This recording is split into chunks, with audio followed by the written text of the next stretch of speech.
Welcome to everybody who comes in right now. No,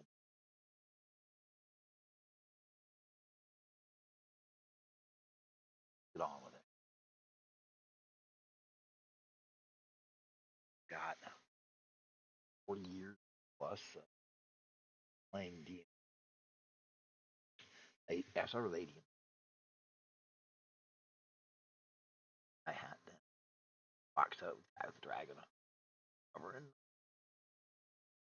and then my grandma bought me the red box base because I really liked it. It was so long. I didn't start. I'm not one of these guys who's 19 in 1953. Helped run it off the printing presses with Perry himself. No, I'm just some jackass. I didn't. I didn't start playing. I wasn't one of the lucky thousand, only 1,000 of the first. There was only 1,000 of those. I have met all 5,000 of them at first. So I know how you're feeling. I'm gonna start. Everybody else starts telling you how to make a game from the bottom down. I'll start with a village. Let's be honest. Big fun. Buying a camp is got more than some crappy village. I'll see crappy village. Crappy village. Crappy village. It's what they do. It's all they do. Ah, oh, so what we're going to call the Ironmark Crucible. Iron. Now, now on that,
hell, that was a resupply of gyps.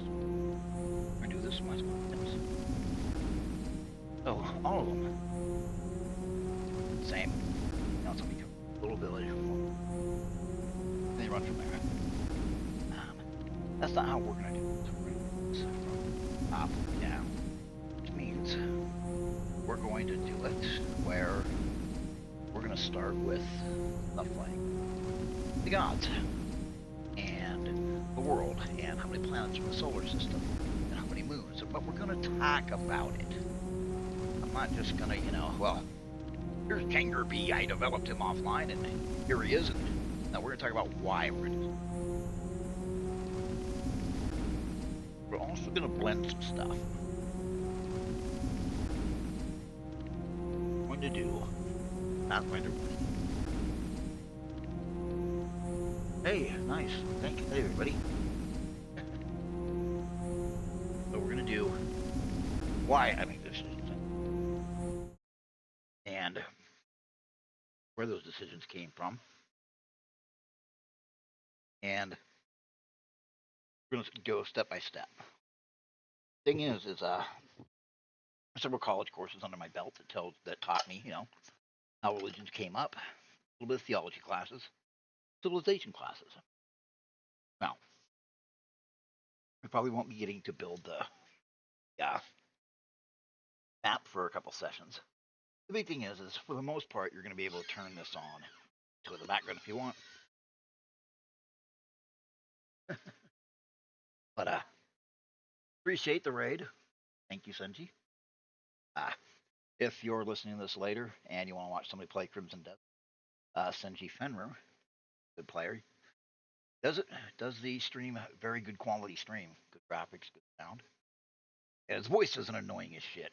But anyway, so first thing we're gonna do is we went to Roll20, and we went to home and we went to make a new game. So we're gonna call this the Ironmark Crucible. I don't know why. Sounded good in my head. So sheet we're gonna use is your basic Pathfinder sheet. Several reasons.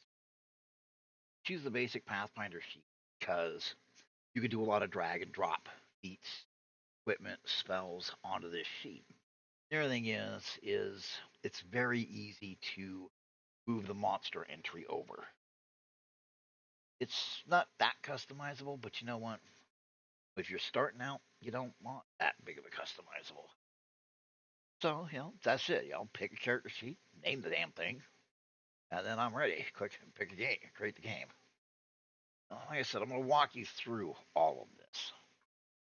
Now, first you've got your content. You're looking for players, blah, blah, blah. But we're going to do game settings first. Allow public access to this game. Normally, I have no on all of mine. I'm going to hit yes, so you can come look. Now, let's do something. I like this. I wish they'd let us put our own up, but they don't. Create their own characters. Yes. All players transfer characters. Sure. I mean, that's transferring it from an old game to a new. And that's if you're like have players already on your Roll20. Game default settings. I usually stick with this. I run my pages at 100 by 100 when they pop up, with a backdrop color of black, and then turn that off. You want to switch this to Pathfinder for what we're doing, and then on. There we go. Over here, don't mess with this unless you know what you're doing. Do, but we're not going to tonight. But another night, because normally, But so that's your settings, your basic ones. Just getting this ready. Next thing you're going to want to do is your default sheet settings. Content sharing, which ones you're going to share. Pathfinder, basically. Then you might have stuff you want to share with your players. I don't like to share. But default sheet settings. Mine's set. We're going to be the DM here, so we're going to put on NPC. Use level 1 character mancer for new characters.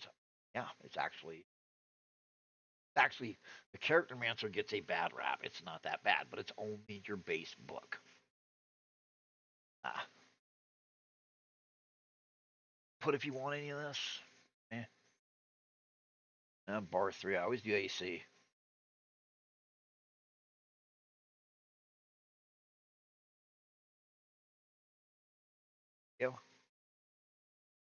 And then save changes. See, basic. Right.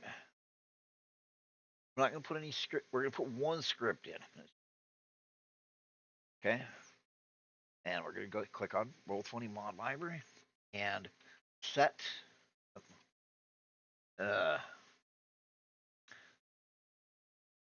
Come on. Okay, I use it all the damn time, and tonight I can't remember it. Jukebox maps and drawings. I know it's like size on. Let me do this size. No, it's not. Anyway. Come on, he's on every damn. Gotta love it when this happens to you. Now, because you're like, oh, it's really easy.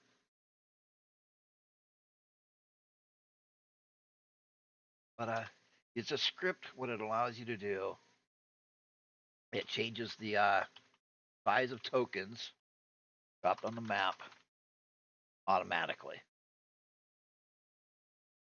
It's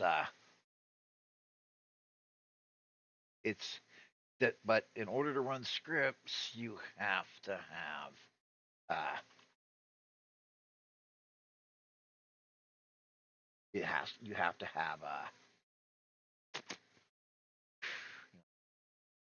but you have to have a oh you have to have the paid version. So there is that. So I use I use it. Uh, I use the pro because I have multiple up because me and my players swap back and forth.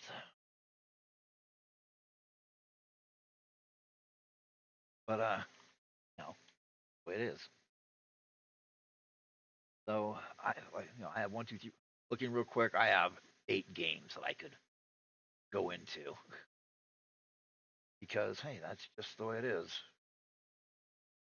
So scripts you can get a lot of work out of. I mean, I actually went and messed with it quite a bit, and the scale on ad. I remember it. That's what we want. But anyway, there's scripts where you can make tokens walk a path. You can make them walk a patrol route.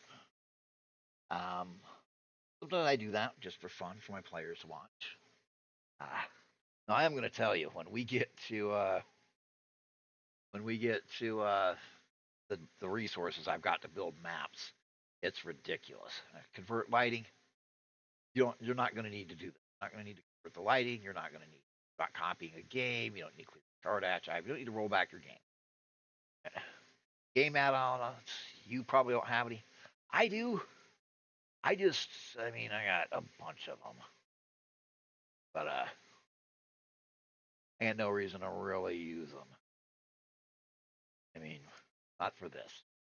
All right, so we basically set up the game. So we at launch.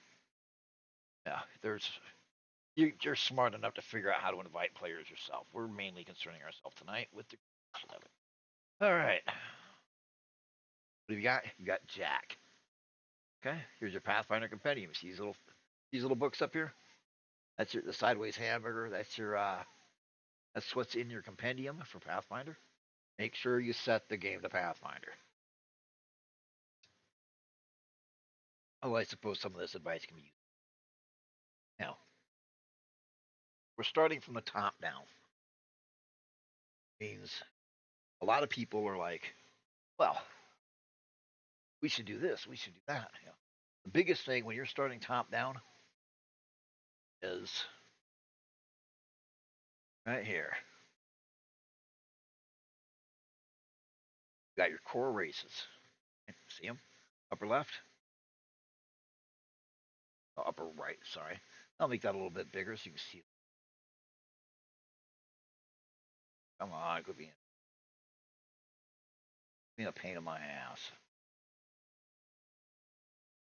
All right. There we go. You got your dwarf, your elf, your gnome, your half elf, your half orc, your halfling, and your problem is everybody wants these. Catfolk, Duragar, Knoll, Goblin, Hobgoblin, Kobold. Tiefling is the big one everybody wants. I'm gonna tell you, I'm real old school, so Tieflings are from a union with a. So no, GTFO. Keep walking. Anything in here, you shouldn't feel as a DM obligated to let these people run at all. If they say a real good DM or a good DM always says yes, tell them that. Well, you don't. There's a door. Beat it. But anyway, I should probably check chat, which I very rarely do. Let's see. Yeah, trouble's finding a good DM. There's a couple people doing a tutorial for Pathfinder game online. Sanji said so. Yeah, yeah, Matt, how you can always come back and check it later. Why was the video download canceled? For some reason, it decided it wanted to cancel my stream. How nice of it. Anyway, so back to where we were. OBS and so much stuff. Anyway, any of this stuff. Now, see, when we're designing, we're gonna have these baits, but I'm gonna pull you on a few. Now, adding in a cat folk, you're gonna be everybody want to play cat girls and he. I mean, you can't if you want cat folk, rat folk. I mean, we can always be funny with our world and decide we're gonna have cat folk, rat folk, and screw it, we'll throw in horse girls because we'll throw in some Uma. Why not? Gold ship approves. Uh, why? Because that's funny. But that will get down to when we decide we're going to design a custom race, which we'll probably do that in a future one night because this is gonna last a while. I'm just gonna be knocking tonight. All right. Still, I mean that is important. We're gonna shrink this back a little bit. Actually, we're just gonna do this. Yoink. We're just gonna do this and that, and then this because there.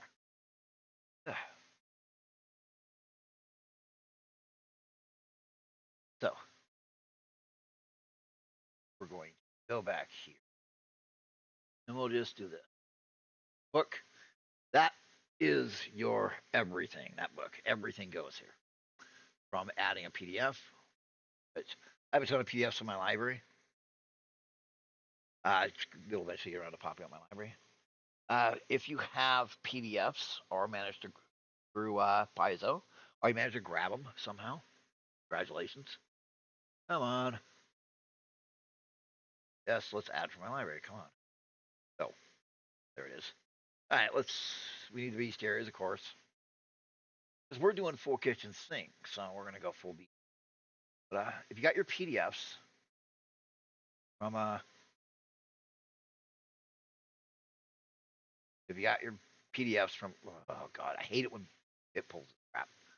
Okay, PDF. Anyway, if you've got your PDFs from Paizo or you got them from Humble Bundle, it's another good place to get them. Keep an eye out once in a while. You get them Humble Bundle. You can just upload them. We literally can. You can upload them. I'll show you how in a minute. And then once you do that, even if you decide, well, I'm not going to do this game after all, and delete the game off of Roll20, your PDFs stay there. And let's add a PDF. Let's see. Add a PDF from library. Oh, wait, no. Oh, well. Although, it probably was not going to show anything. Anyway, there's probably other videos that'll walk you through that. But let's see. Add PDF. No, upload PDF now. Let's check Roll20 and see if it's showing it. Yes, it is. All right, let's just hope it doesn't show you like my porn folder or something. That's funny. Life is funny. All right, tabletop RPG games, Fallout, Pathfinder game. Let's see. Let's grab something. Cityscape. City of the World Emperor. I mean, if we want to look at the old guys, I mean, holy crap. Yeah, the old stuff is good. I mean, if you get a chance to grab some of the old stuff, do it. I mean, the old first edition stuff really acted like you had a brain and could do stuff yourself. There's something wrong with it. Poisons and potions. I probably have a copy of it, but already. But okay, you got Empire's Journals. Fuck. But edited by nobody. Description. Splat book of and then just save changes. And ow, see, there it is. It's uploading it, uploads it, virus checks it, bam, puts it in your PDF stuff. See, ding, click on it, give it a minute, takes a minute or two, and boom. See? But we are designing ours. So, I mentioned earlier, we're doing this from the top down. So, we have to start with the races. We have the races, we have the gods, which gods. There's a method to my madness. So, character, and out. Yeah, mysterious note. I'll put races. Nobody's journal. Go eat a dick. Uh, sorry, a little profane sometimes. Uh, or actually, races. Sure, we'll have a gnomish girl here. I don't know what that's off. Probably off of another. My look is trademarked. But yeah, it's Pathfinder. Anyway, there's the thing. This is the basics. Blah blah blah. Start talking mountain fortresses. Start in humorous. Blah blah blah. Sometimes my F50. Just a second. I have something up.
All right, chat told me that you got problems hearing me. How about now with the noise gate adjusted?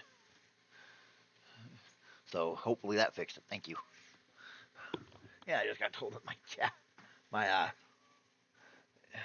it's being a little choppy. I got to turn down a little bit because in the background I have running an O2 machine because I am paying for the sins of my youth. Too many cigarettes, too many nights working in the snow, all combined to make me a happy camper. Anyway, hopefully that's a little better for sound reasons. Anyway, so dwarf, blah blah blah. Okay. Now, there's nothing wrong with your basic dwarf. The problem is people play them like bearded humans. All right, fine. The originally demi-humans were considered to be almost fantastical. I mean, almost magical races. I mean, the majority of humans would go their entire lives and never see any of these demi-humans. So that's what we're actually going to put them in. We're going to put them demi-humans. I'll see if we can find a good picture. I have so much crap. Well, he's not a demi-human. I don't know if you can see that. Oh no, you can't. Okay. Hey, what do you know? You don't get to see my stuff. Demi-human picture though. But we just want something nice to just throw up there. But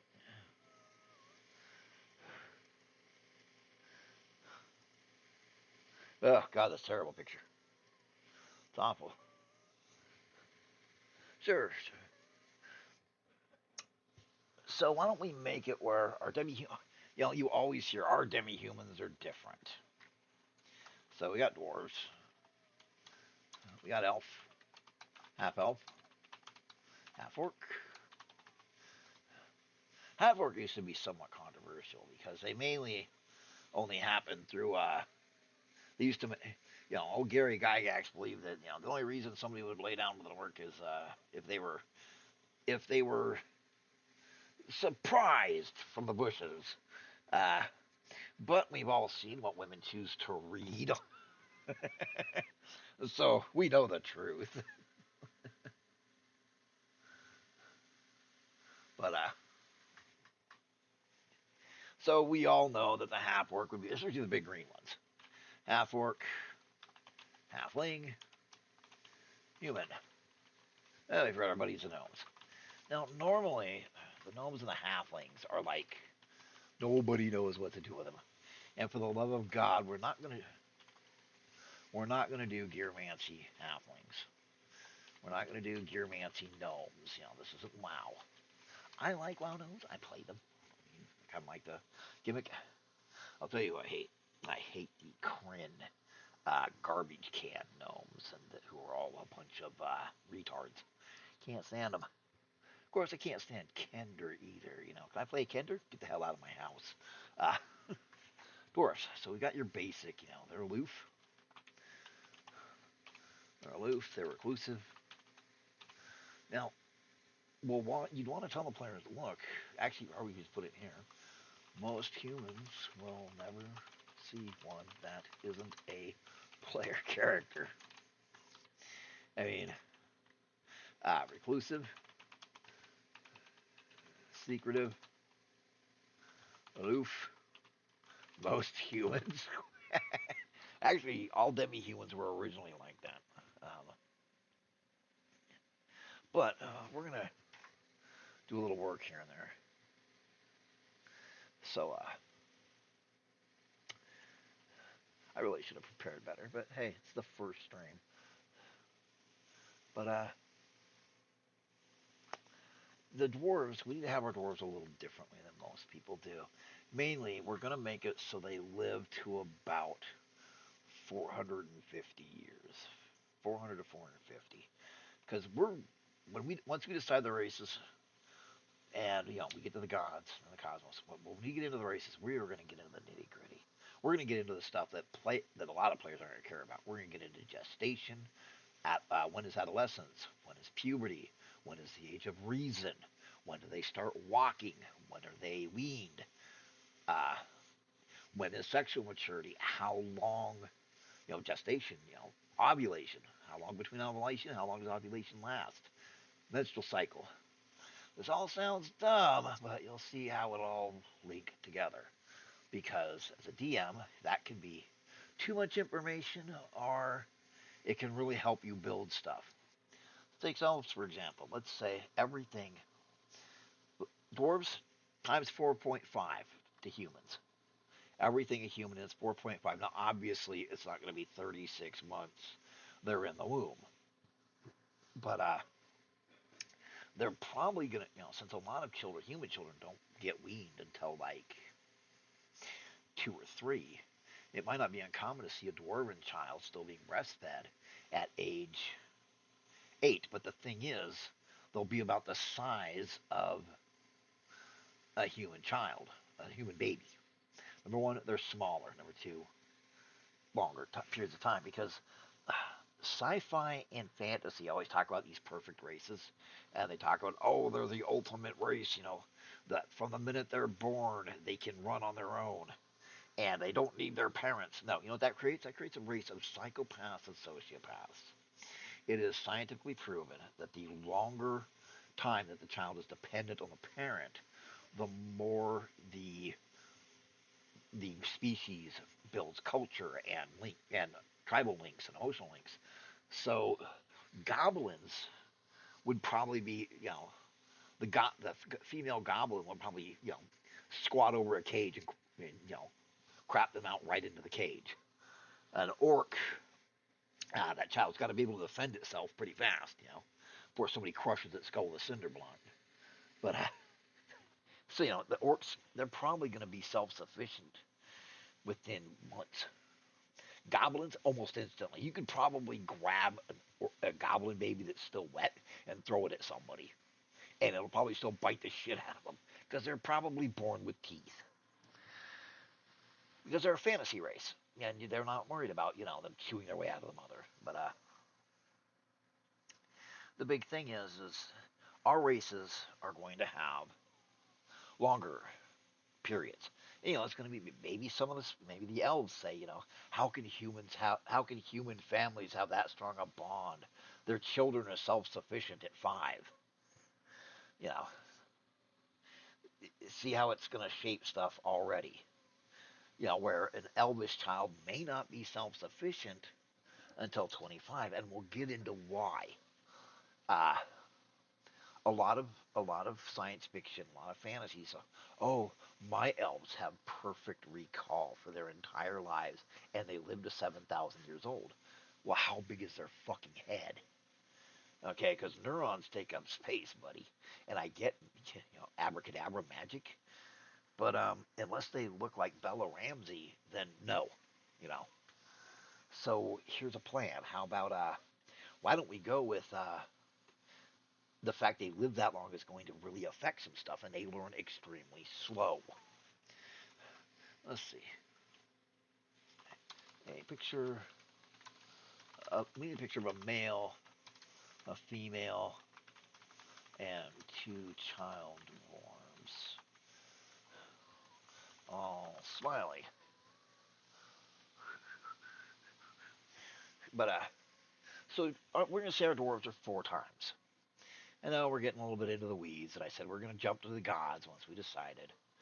But I want to establish a little bit. Now, for example, when does a male dwarf start growing his beard? I'll bet it's a hell of a lot sooner than male children. I'll bet they're the equivalent of 5-year-olds with a good goatee. I mean, why not? I mean, I mean, why the hell not? So, dwarves, your handouts are going to be your big deal. I can misspell that a dozen times. But, so we're going to go with dwarves.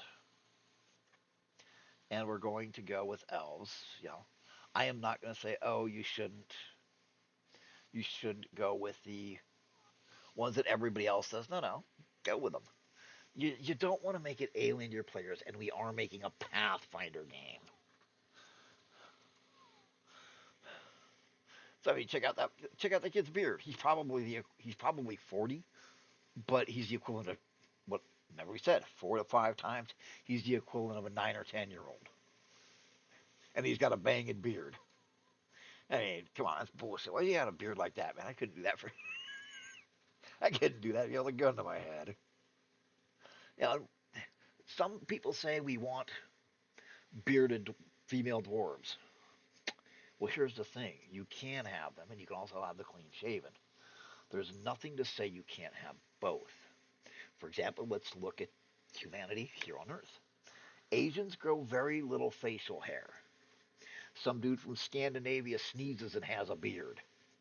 I went to school with Mexican kids that had a pretty banging mustache by the time they were like 11. And I've seen Italian grandmothers that, you know, Ricky Ricardo knew you stole his mustache. So you can have one tribe of dwarves with bearded females, one without. And it's not going to matter except for they would know each other. For the love of God, we're not going to do them as a monolith. Nobody is a monolith, which means we're probably going to eventually have two or three religions for each set of elves. And remember, if humans will go to war over you kneel on the wrong knee to our god, then they're going to have the same petty shit too. Okay. Anyway, so we got our basics, right? But like I said, we do want to take a look at the other races. So why don't we put? You know what? Screw it. Why don't we? We're going to be a little different. We're going to have come back. Those are demi-humans. Those are races. Okay. We're going to add in the cat folk.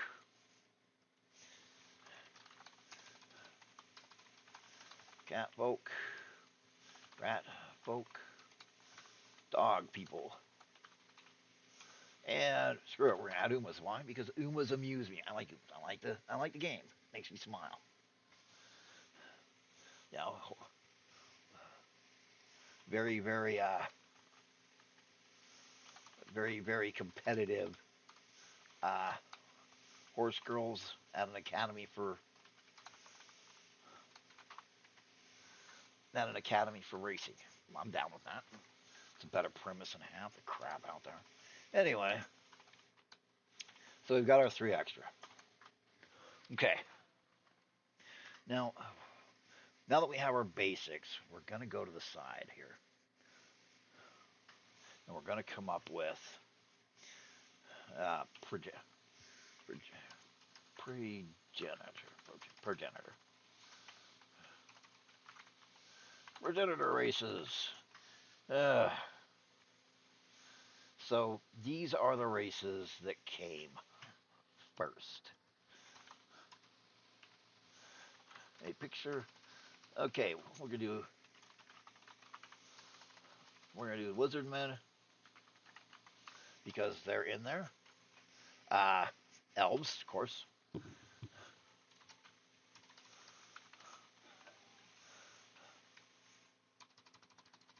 Let's see. Why don't we do it where dwarves aren't one of the originals? Uh, Lizardmen, elves. We'll go with the giants because those are ice models. We'll steal it from the Pathfinder game. Giants and Cyclops. And the Lamia.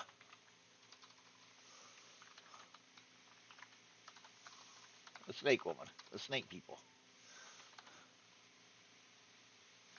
Now, I would use the Yuan-Ti, but I checked. And the Yuan-Ti were great for D&D. But they're not in Pathfinder.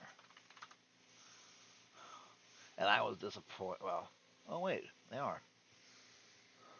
I think. But yeah, for a while they weren't. Yuan-Ti, PF1E. If they're in there, we're listing them.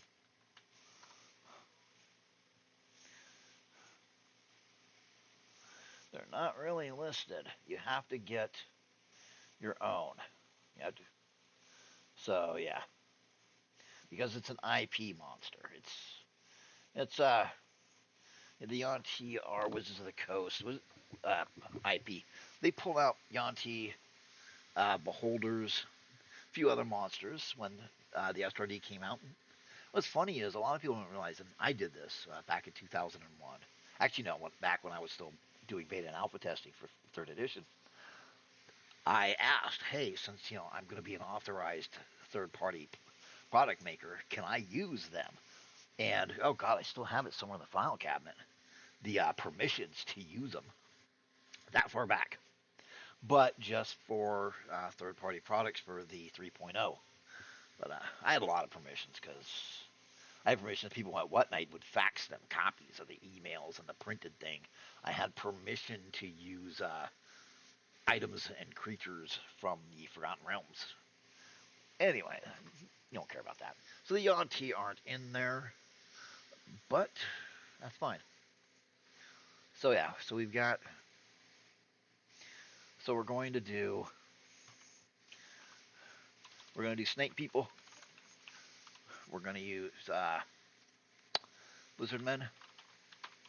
We're going to use Lamia, and we're going to use elves, and we're going to do dragons, and kobolds. PF type. We're going to do something weird for the dragon and the kobolds. Kobolds can't do recursive thinking. That is literally, if you asked a kobold, what if you didn't have breakfast yesterday, he would freak out on you. If you said to a kobold, tell me a quick sentence where John is telling Mary about about a sentence that John heard Lisa tell Steve, they literally wouldn't be able to do it. Their brain won't function that well. They can't do second order thinking. Kobolds can't. However, dragons can't. But where dragons hit the problem is they can't do first order thinking. The dragon's like, yep, I'm starting to get hungry. Huh. 4 days passed before he's like, yeah, I think I go for some beef. What kind of beef, though? They're not good at the rapid thinking where kobolds were, so together they actually made a civilization. But when the humans arrived and kicked the shit out of the kobolds and the dragons, it left the kobolds bereft. They can't do any second order thinking. They remember being, they have ruins and relics of being an artifact, a progenitor race, and they can't have anything. So, we will remember that. Kobolds. Unable to do recursive or second order thinking. Led to their fall. Alright, so the snake people, the lizard men, the mommy, and the elves. You know,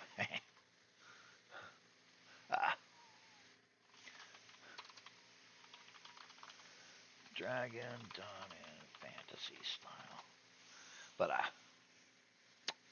that's a lot of progenitor races. So we'll have to figure out what happened to them. What came next? Obviously the humans and everybody else. So yeah, that's easy enough. I mean, so here they are. We'll throw a quick image up. I really needed to prepare better. My apologies that I did not prepare much better. But we're not going to do the exp. So there's our progenitor people. Okay, so we got that.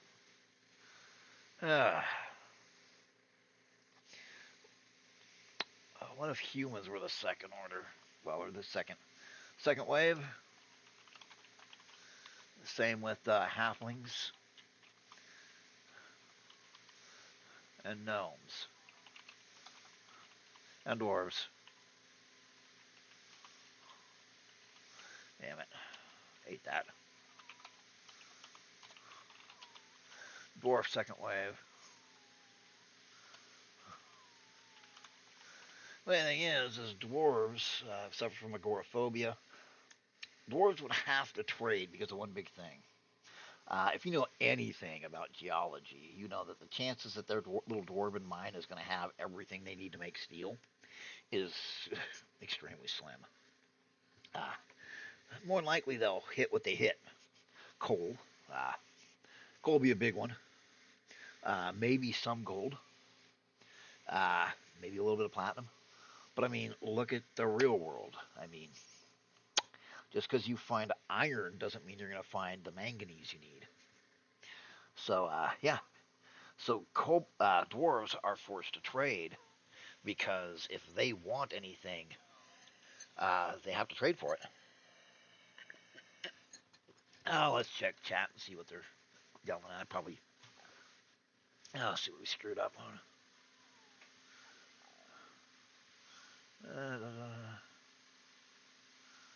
Alright, but anyway.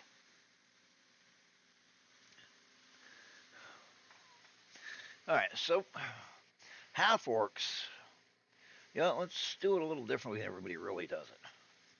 Half orcs do to the gods.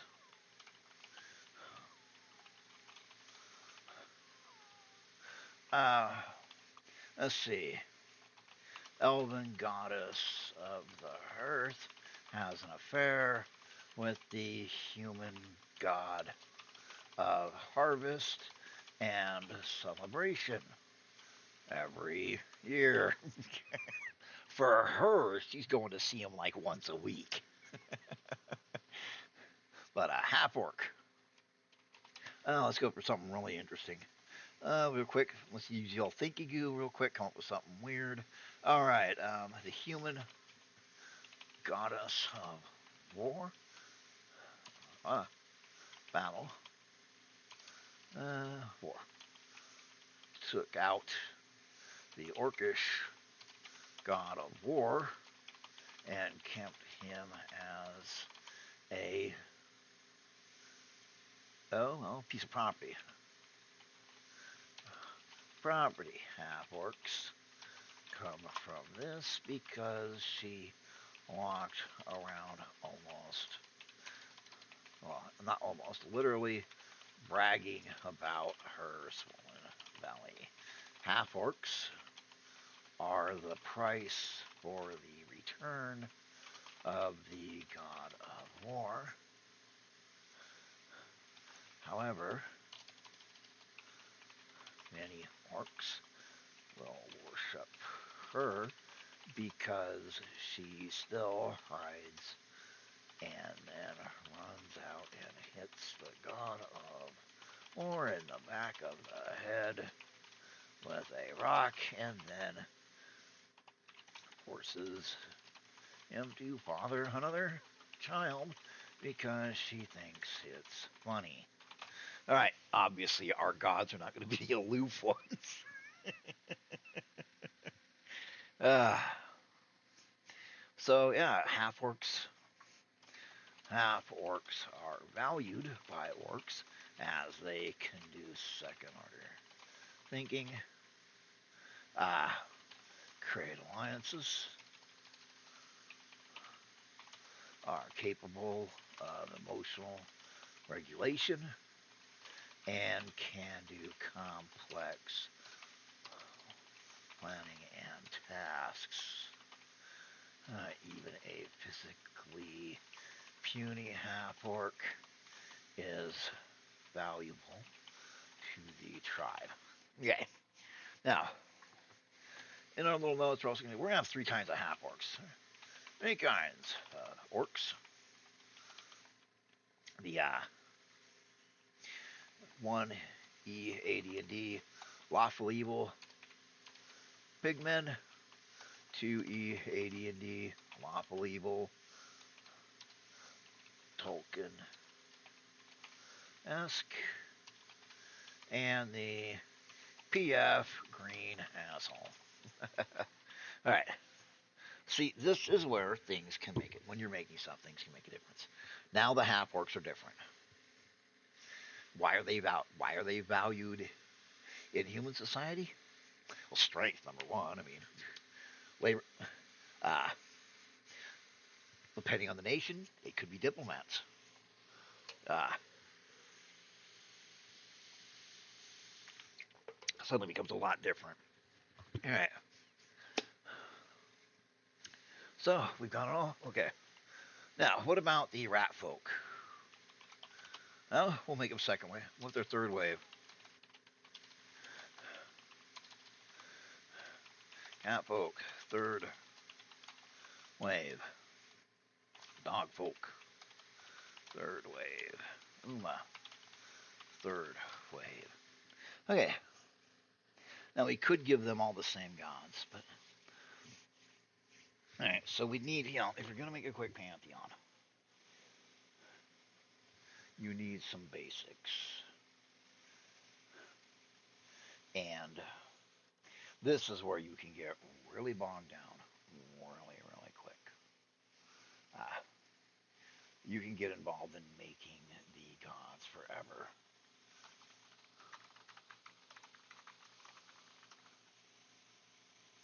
It's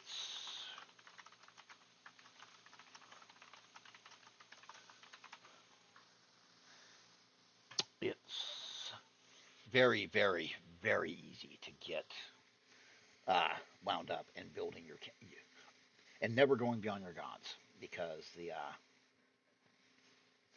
because of the problems with.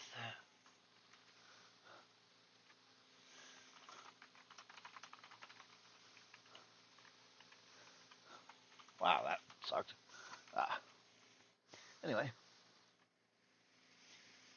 the you'll want your god of battle, you want your god of harvest, you want your god of this, that, and everything. So, but you do have an advantage because you're doing it for D&D.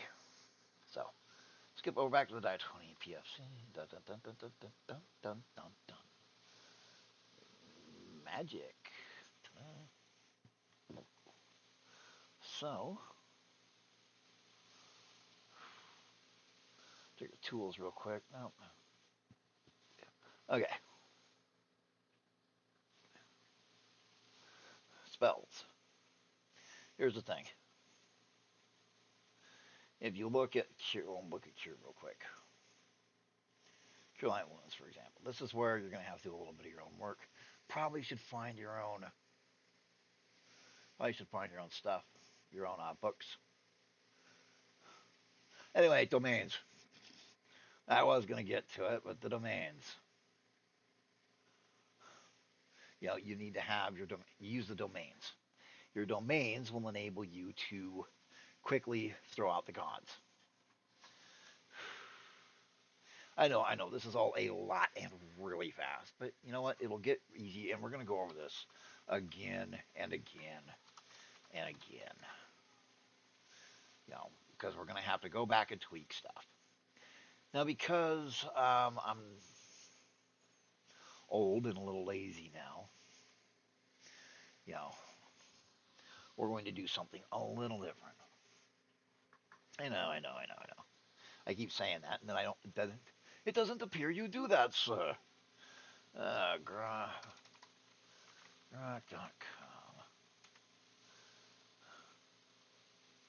All right. Please,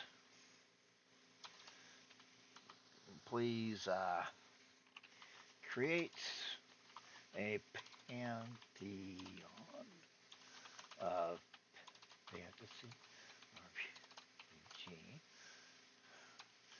gods for the human race of no more than 9. Please ensure that the clerical magical domains are all presented by the gods. Please list their favored weapons. Boom. See how long it takes. So yeah, I mean, it's the tools out there. You're not doing this for publishing. You're doing this for you and your group, or maybe just for the hell of it. I'm doing this for the hell of it. Ah, my group already has their low magic, low fantasy thing going on. Speaking of which, we'll get into that later. Actually, we might as well. Low fantasy is mostly about the die rolls and about how much tech they have. Um, it's usually, oh, look, everybody farms and starves to death in the winter. So, Pantheon of the Eternal, of course, sounds great. You know what Grok thinks, man? I'm feeling lazy tonight. There's 7 of them. We'll look them over in a second. But low fantasy. You know what? You can you can look all that up. I have faith in you.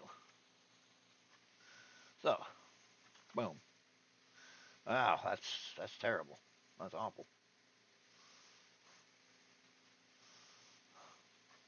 That's that's horrific. So, hey, we go over here and where is it? Remove font styles. Thank you. Oh God, it's still ugly.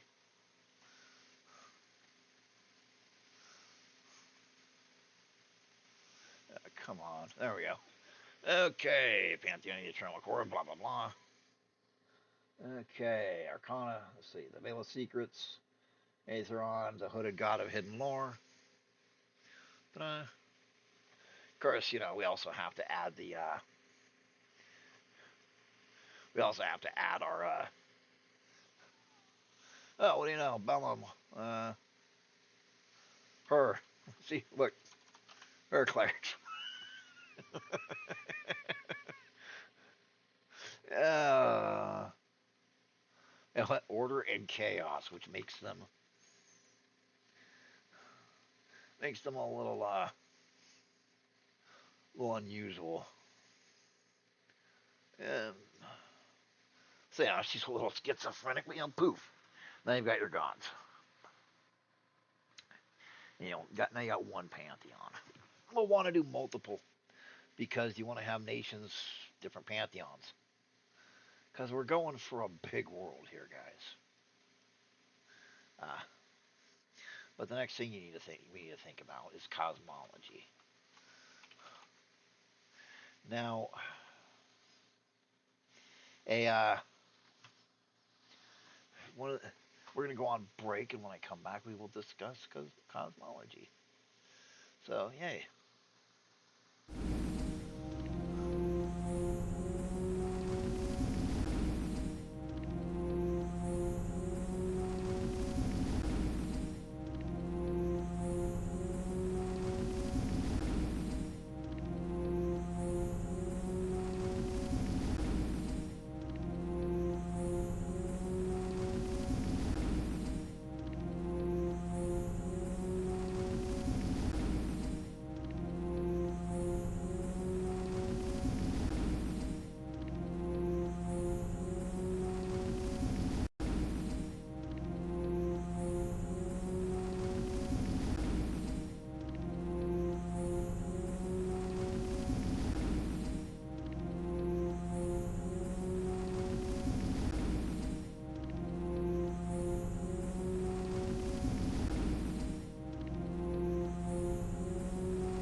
All right, and we're back. All right. Well, as I was saying, I don't remember what I was saying. Cosmology. This is fun. No, we're skipping to cosmology after some quick gods for a reason. Well, gotta know what the solar system's gonna look like.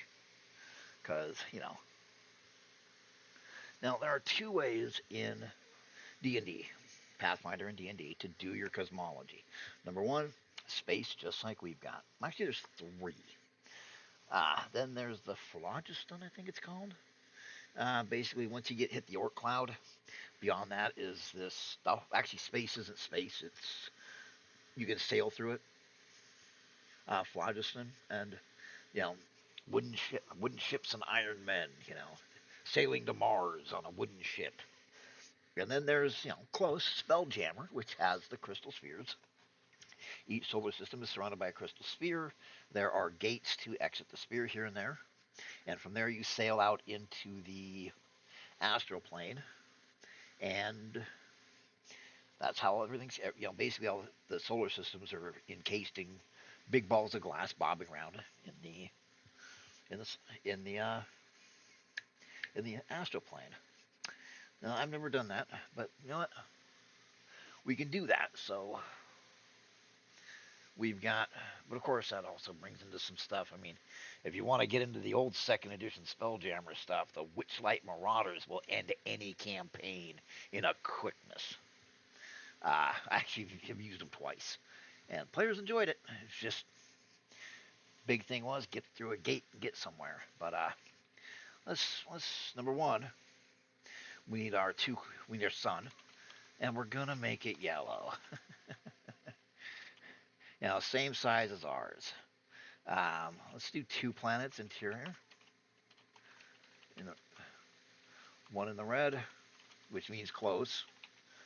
One in the yellow, which means a little bit further out. That's basically we're cribbing Mercury and Venus. Mercury is red, of course. Then you've got your one livable. Now, there's some games that have multiple livable. Let's not do that. uh, I don't know. You know what? I'm gonna ask the. I'll ask the AI to give me a name. Name a planet where a campaign setting called Ironmark Crucible would be located. Now, what's funny is different areas, different even races can have different words for the planet. There's like 100 different words for Earth. I found that out when I was researching, and some of them are quite poetic. Uh, some of them are much better than Earth. A lot of people ask, why do they call Earth, Earth and dirt Earth? Well, because it is for the firmament. We stand upon the firmament. The firmament is the planet. Thus, the planet is Earth. And but yeah, Ferrum. We'll go with Ferrum.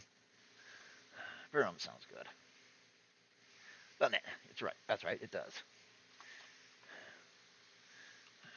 Ferrum. Let's see. We'll go asteroid belt. Basically, we're copying our solar system. Uh, one, you know, zone. Two. Actually, we're two.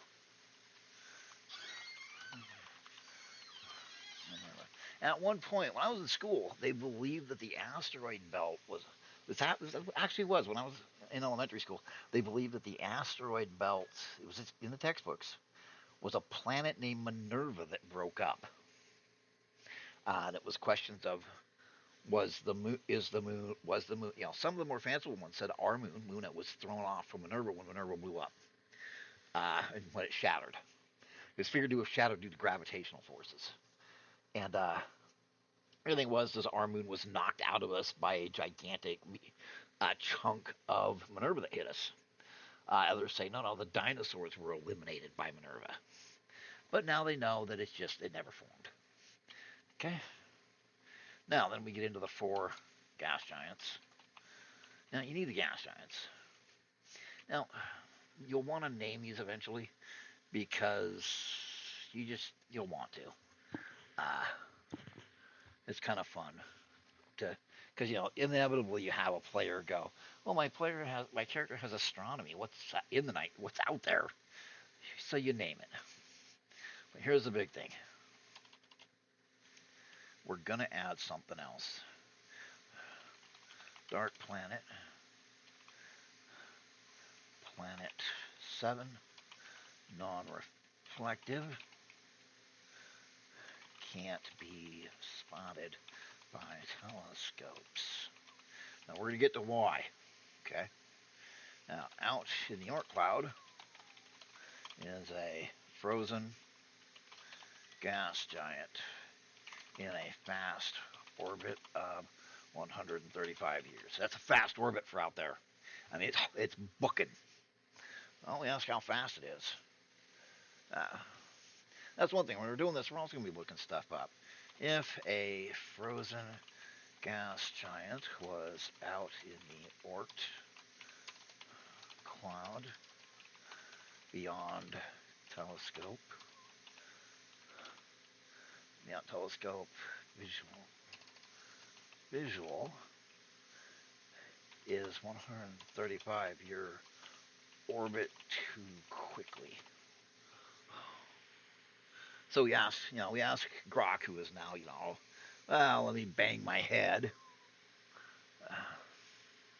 Oh wow, it's hauling ass.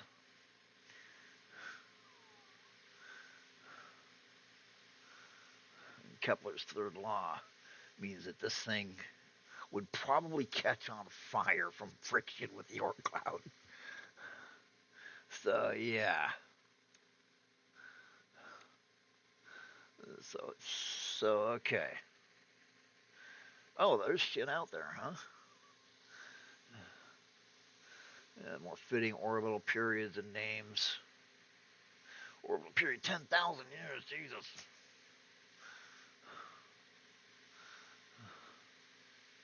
All right. We're gonna grab all three of these. We're gonna grab these because, well, nobody knows they're out there. The we'll call it the Iron Wraith. Let's see. So it's huge.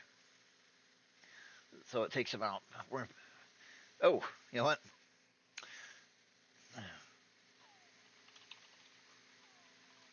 Here's the life of an elf. No, actually, we're going with 700 as the life of an elf, but.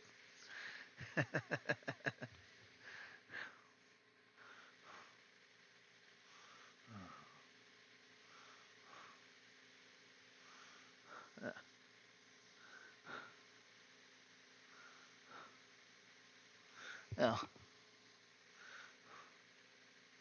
So yeah, it's going to be out there 10,000 years, but we need it there for a reason.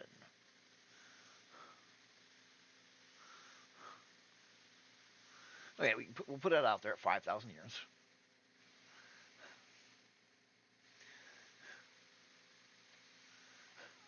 It's 5,000 years, but can't be seen by telescopes or magic. Okay.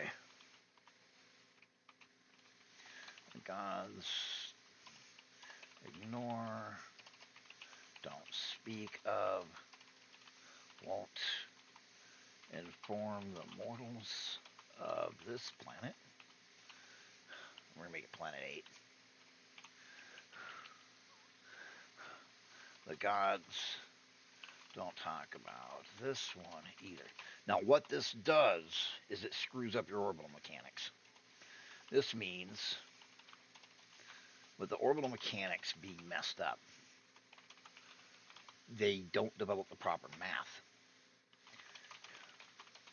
Now, we're actually going to add some more.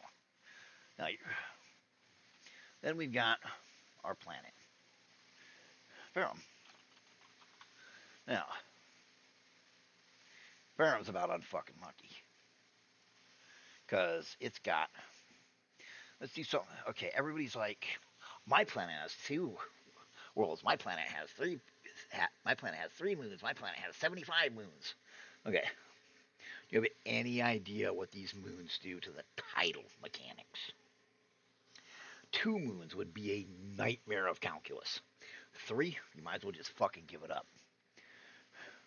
I mean, God knows how long it would take. Oh, ask, how long would it take a civilization to figure out the math or tidal mechanics given 3 moons?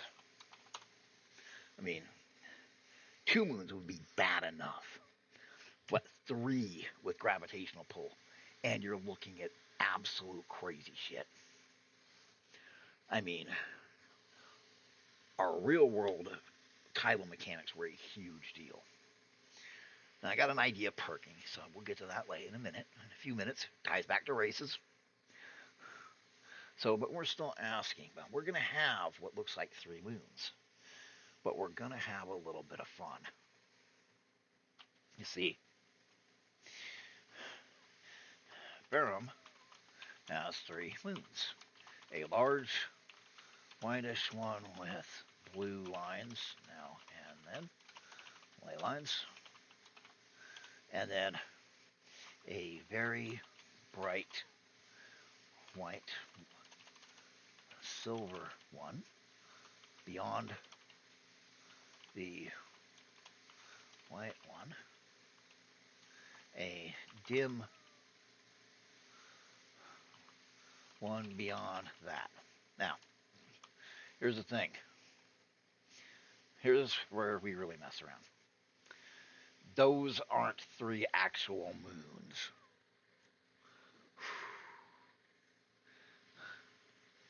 Okay, to figure out 3 moons, you need develop systemic astronomy, basic geometry, trigonometry, and calculus. I mean, it only took us 2,000 years, and the full dynamic theory of actual ocean response didn't happen until the 1700s. So, yeah, 3 is a fucking nightmare.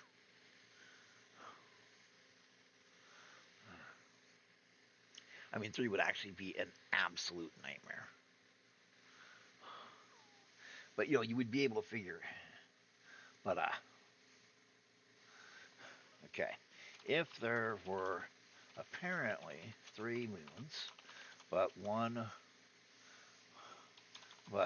2 of them had no gravitational pull,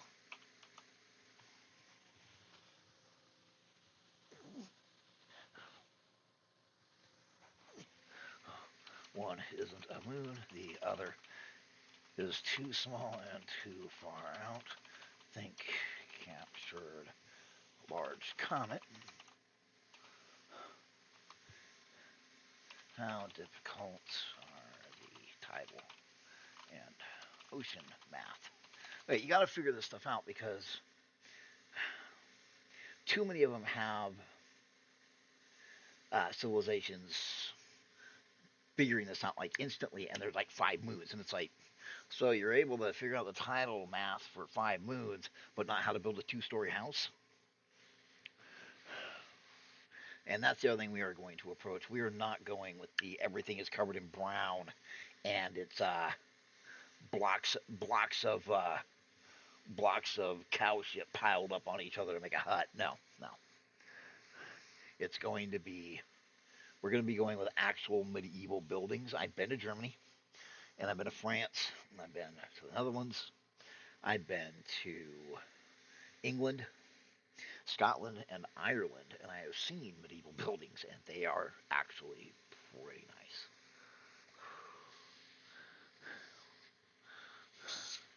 So, our people spent about our people here spent a couple centuries trying to figure out why. Now it's funny. The bright one, actually the dim one is just a large asteroid that got caught in a stable orbit. Okay, too far for gravitational effects. But it's the second one. This came to me while I was doing this. The second one is an icy comet with a spaceship for a core. Now, before you start screaming, Expedition to Barrier Peaks is one of the best modules. And having ran that and played it, I had carrot players get out with power armor and or ray guns. They don't last long. They run out of power. They're not unbalancing. So having that spaceship up there, I mean, I gashed my finger open. Uh, anyway, having a spaceship up there, you can start somebody out. You can have them make Starfield characters or even modern day 20 characters and teleport them down to the surface. Uh, maybe we'll use it later to explain stuff. But that means they spent several centuries. The race has spent several centuries trying to figure out why these aren't affecting the tides. I mean, you always have some dude who's like, I wonder if I can figure out how much the Earth weighs. I can't remember when, but somebody figured it out. Okay, so now we're ready for the fun part, which is a little bit of history. Now, history in tabletop RPGs is the worst shit I've ever seen. I read it and I am, this shit is so ass. I mean, I get it. We all know. Okay, can you close your mom's door? What? Can you close your mom's door? We all get it. Everybody remembers when Flame Tongue the Incompetent, burnt down the desert of feces and everybody had to move. No, it misses some big, big things. Who created what and when and why? You don't. Do you know why we skipped beryllium bronze and actually moved to iron?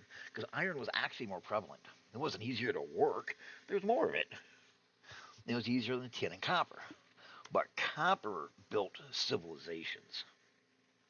And I'm sorry if you're going to gasp your pearls and grab your panties, but or clutch your pearls and I don't know, wet your panties. But we're going to admit that early civilizations require slavery for muscle power. Uh, there's a problem in modern RPGs, and that is, I'm going to keep it real with you. They make their settings to the point where there's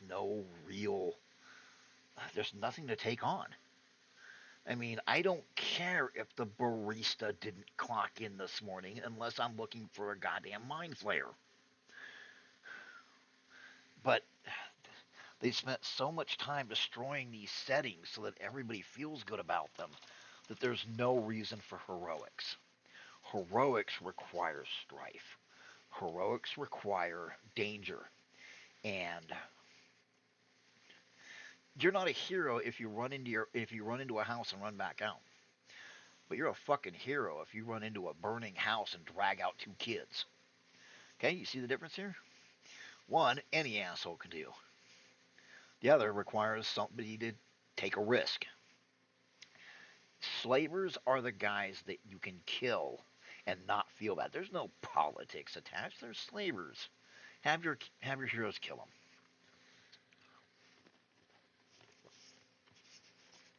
But that's not what's been done. They got rid of slavers. They got rid of slavery. Even the best kingdoms are built on blood, bone. All of them. All of them. We have nations today that have historical cannibalism that's considered a great victory. Uh, China, decisive dang victory. Who was it? Shaka Zulu. Any of his soldiers that couldn't keep pace with the brutal pace that he set for his militaries were killed.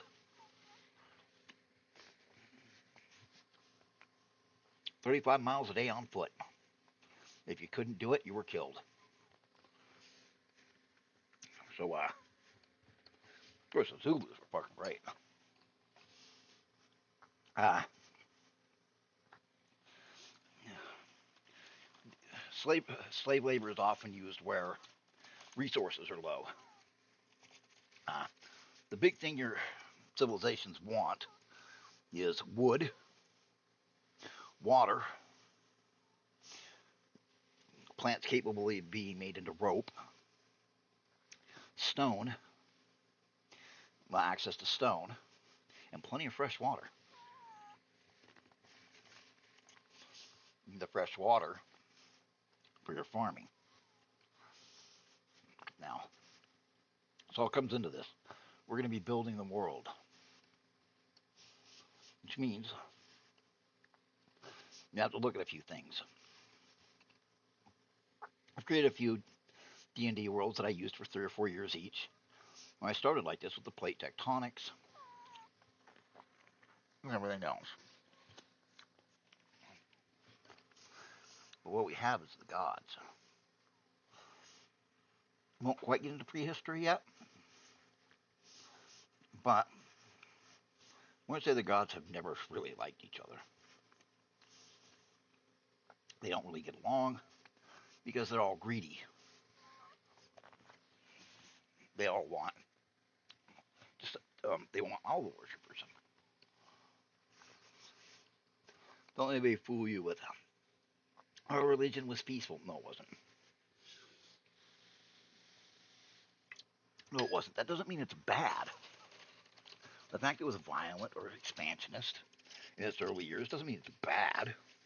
Yeah, just the way the world was. I mean, you say what you want. Well, back then was rough. So, we're going to need religion for all of our major races. Now, we're going to start with the progenitors. Of course, why? Why would they create the mortals? I don't fucking know.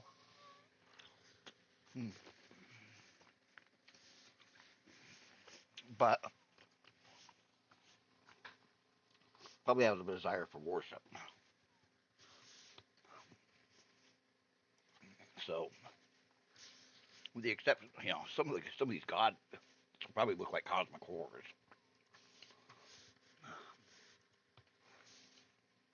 So originally we have the serpent folk gods, and then dragon gods. You get Tiamat, Mahomet, others, elven gods. God, I hate the modern ones. Yes, yes, yes, I get it. Oh, they could change the sex as much as they want. Yeah, but they didn't. All right. I'm sorry that you don't have a good personal self-image of yourself, a good solid one. But lots of us do, and a god would.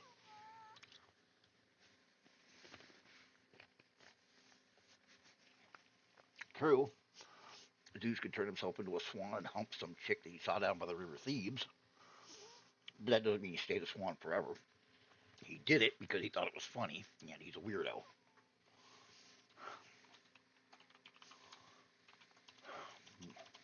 Anyway, giants. Giants probably worship themselves. Cyclops or lightning throwers. It goes along with our initial races document. Yeah. Gender races. Okay. See, that's why we write all this shit down. The Lamia. Snake women. So, these guys created the world. That's what we'll say these guys created. Uh, Actually, why don't we do something different?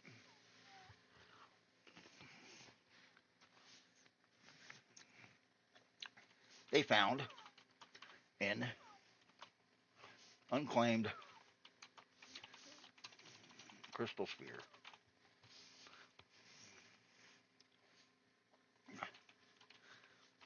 Let's see, they had their races, and we're looking for somewhere to put them. They all wanted to claim it.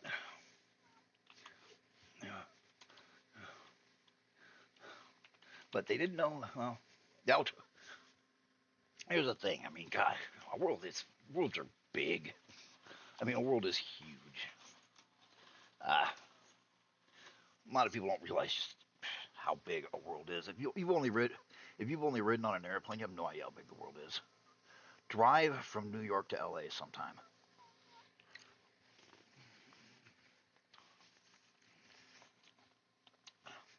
Okay, they'll want it.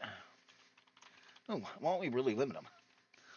But they found out that they couldn't affect the world without worshippers and a presence.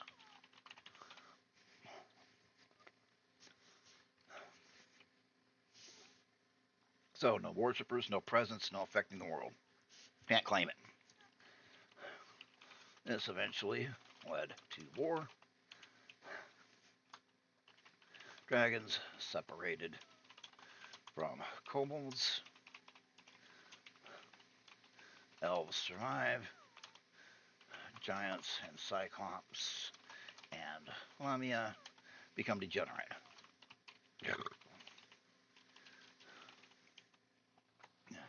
The uh,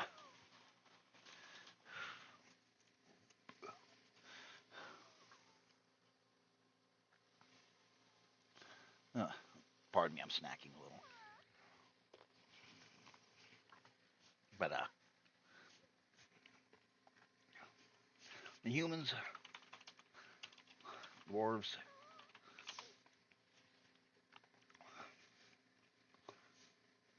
the dwarves, halflings, gnomes, orcs. Huh. So we call them second wave. So where the hell they come from? Oh, then the original gods manifested. Orcs, goblins. No, their gods appear. That's actually led to war when the original gods showed up. There was, what the hell are you doing here? Now, by the end of it, the core races are standing around. And then third wave showed up.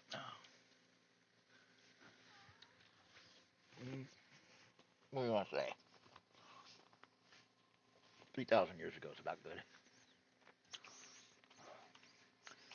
Third wave, 3,000 years ago. It's actually a long time. Okay, there we go.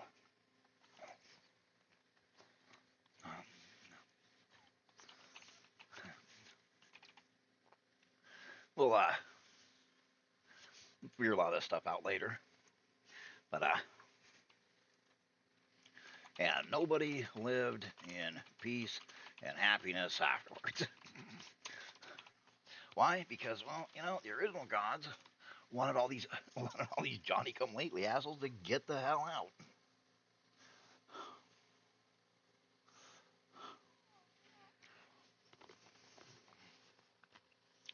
I mean, they went to the AM PM, came back to find a bunch of people living in their house.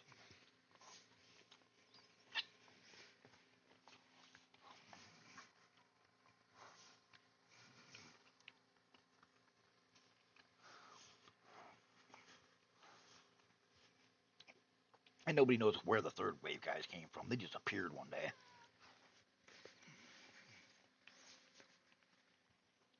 Little isolated settlements.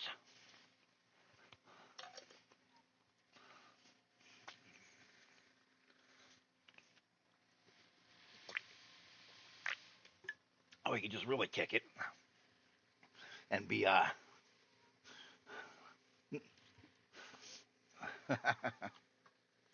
the Cyclops had made them as servants and worshippers. There we go. All right.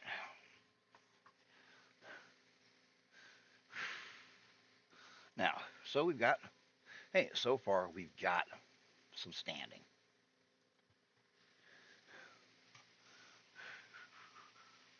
But,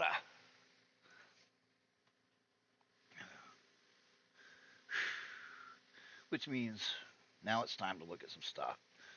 You need to go, when was the domestication of the dog? Of the dog. This is all important. When was flint napping developed? Or was it? Flint was probably the early war stuff. Copper smelting, bronze working, iron extraction and working, steel, all important, gem cutting. Uh, First mapping of the solar system. It's wrong. Missing 2 planets. See, the math and the wobble is why we know there's another planet out there. We just can't seem to spot it.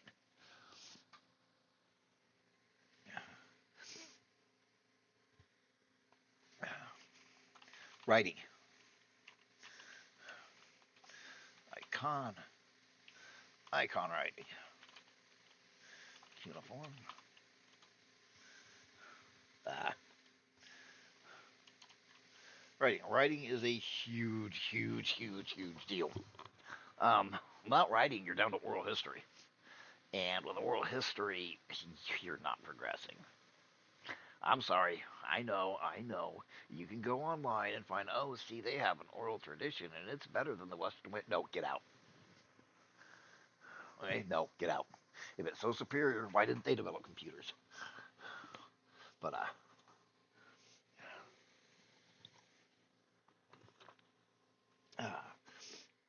alright.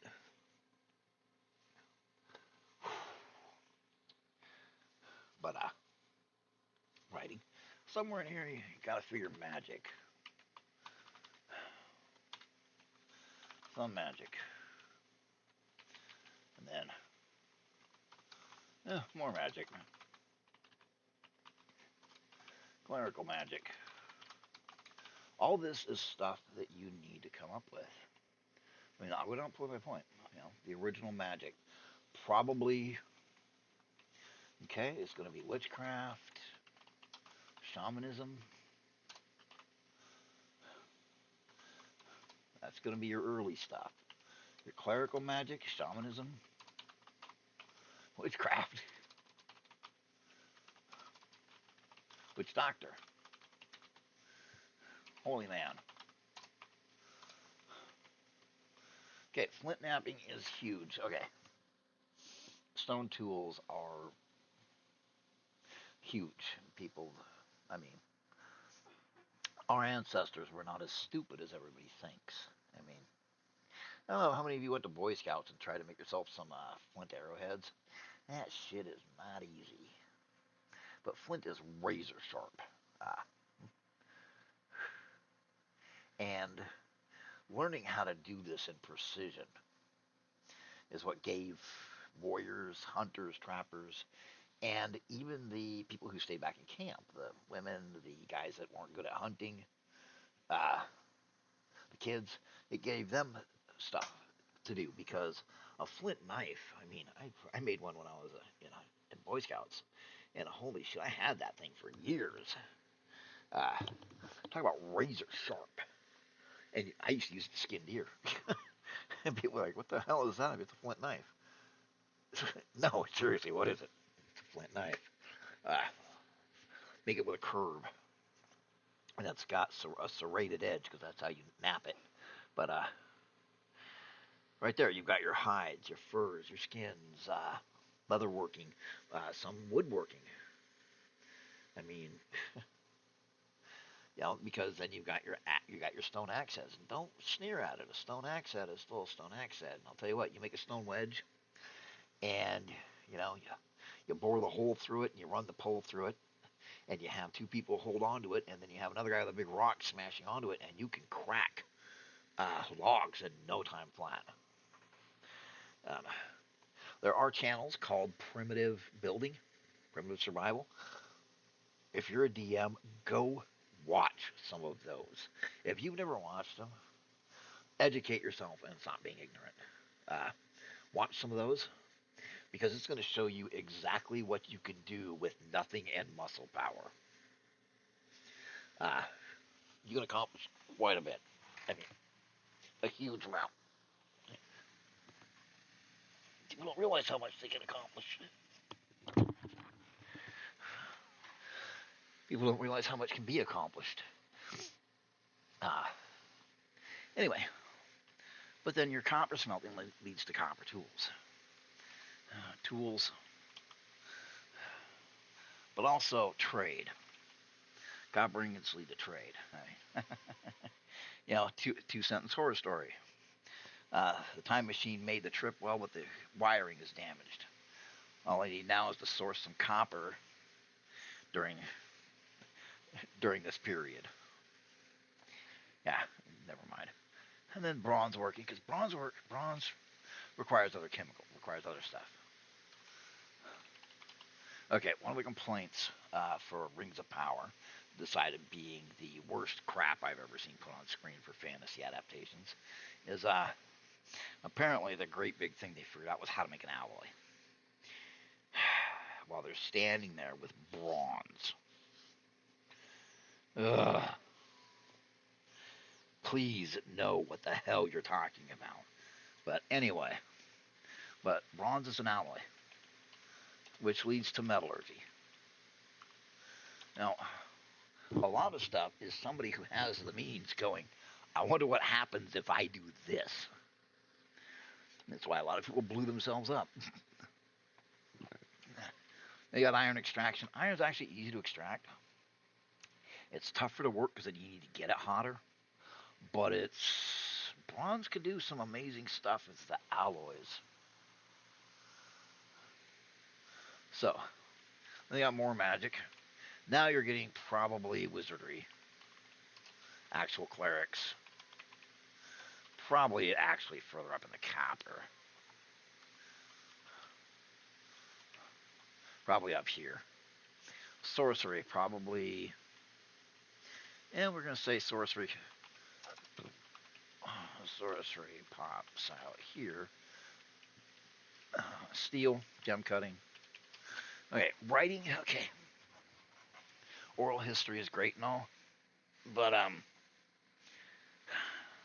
real knowledge is passed through books, not through oral traditions.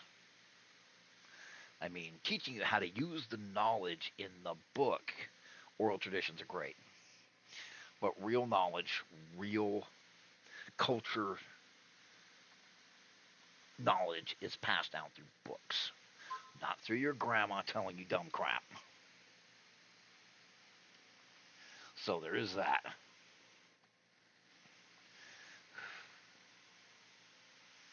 But, anyway. So, we're actually going to use this as this is the second waiver's biggest thing was writing. So, we're actually going with writing was developed by the kobolds. Of all people, to praise their dragon, god kings. Now, everybody else develops icon writing. There was icon illiterate. Writing was developed by kobolds to praise their dragon god kings because look, it's permanent. You can make anybody who comes to see you recite this poem about how great you are, O Dragon King. We're talking these guys. It's primitive. There's not even coins yet. Dragons are hoarding kobolds, not coins, because there aren't any. Everybody else steals it after the war. Well, the second waiver steal. So now we've got a chance to do something with our elves. Okay, we already did. Lifespan 700 years. 700, 900 years. Okay. Uh, Gestation 14 months. They don't show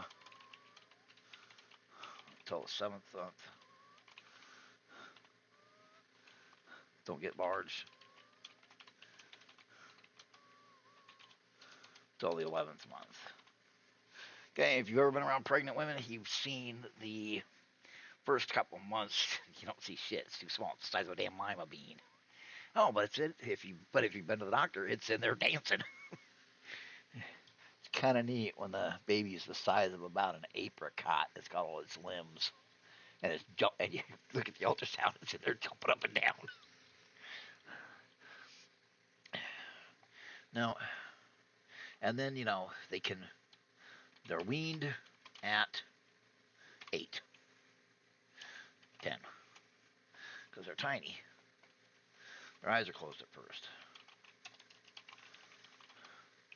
because elven eyes are very light sensitive. So that means that the nursery is dim. Then let's see, they walk. They start walking at about 10. Not because they're stupid, because they just take forever to learn. They've got to burn this in. Walking at 10 doesn't mean they're being carried. They crawl at a year old. No, they scoot. Yes, and these are, crawl at 2 to 3. Walking takes longer because babies don't have kneecaps.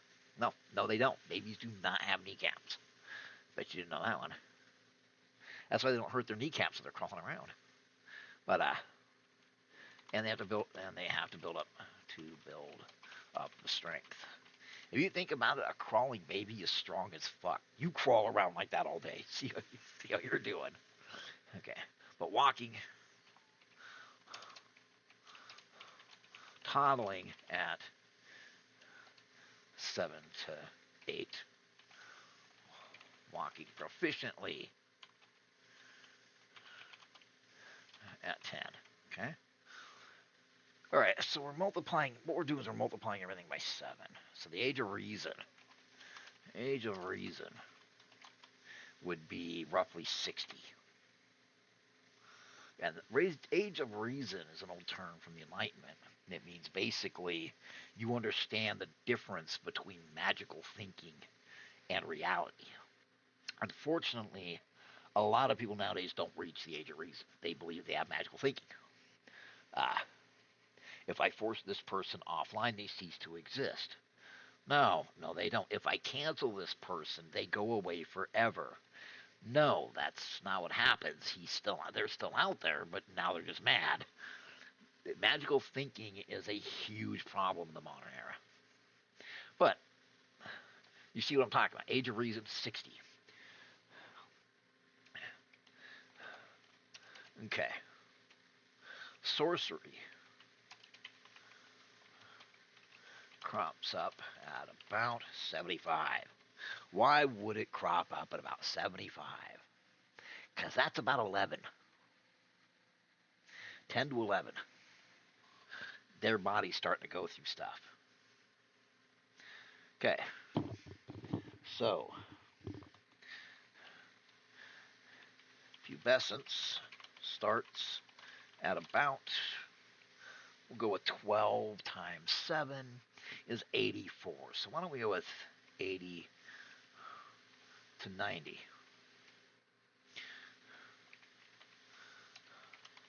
Sexual maturity no. This actually matters because I'm going to teach you how to do demographics. Sexual maturity we're going to say they could they can give birth safely. A 12-year-old is going to, as that her pelvic girdle is too small. A 15-year-old, a 16-year-old, probably still not going to do well. Believe it or not, contrary to what Hollywood and the fucking Enlightenment would have you believe, peasants did not get married at 12 or 13. That was the nobility. And even then, the nobility didn't consummate that shit for years, if ever. Ah, sexual maturity was, based on a lot of things. But the big thing is you want her to have nice, wide birthing hips. Where the fuck do you think birthing hips come from? You want them to have nice, wide hips so you can get that. It's not just the head. The head's not the hard part. If you've ever been present for a birth, if you never have, watch one or two on YouTube. Have a bucket. It didn't bother me, but, I'm me. Uh, the head comes out pretty easy. What tears them up and what's tough on the woman is the shoulders. I have wide shoulders in my family. my wife has wide shoulders. She was not a happy camper. But you need to, they need to be able to get the head and the shoulders through that pelvic girdle. So we're gonna use 16 as a baseline. I know, 18 in America. Yes, I agree.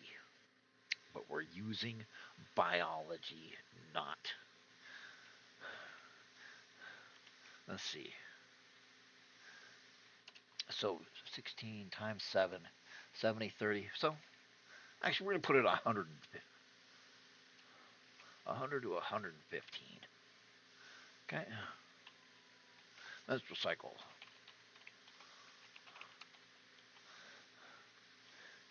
85 to 100.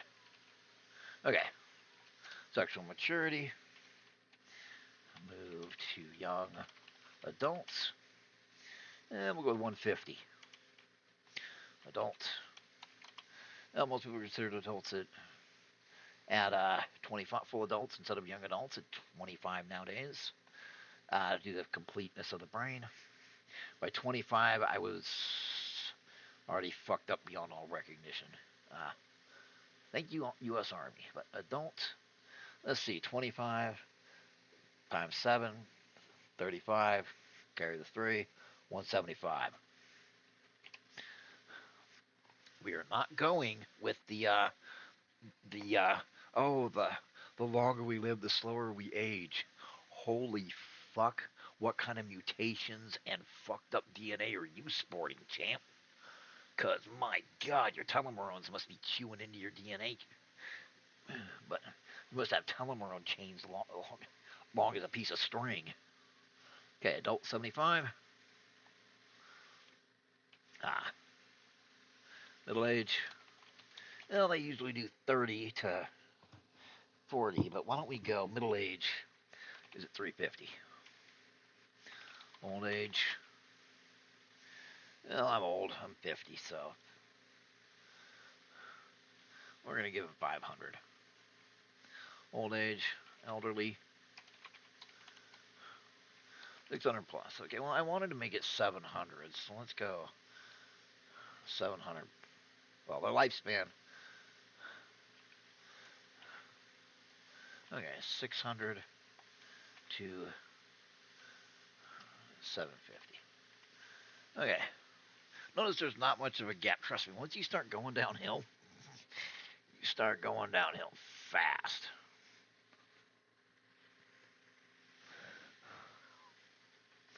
So yeah, he gets 150 of middle age before he hits old age.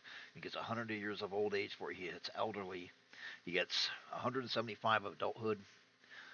He gets 25 as young adult. So we've got a nice curve here. We really do. Now, a female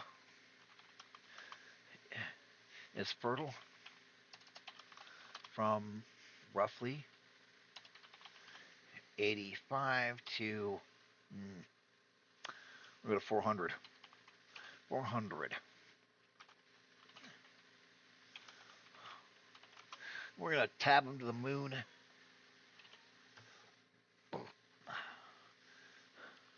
They have one every twice a year. That's it. Every 6 months. Actually, it should be 7 months, but I want to keep a little twice a year. Average elven woman has weaned at 10, walk at 10, efficiency, self sufficiency, roughly 50.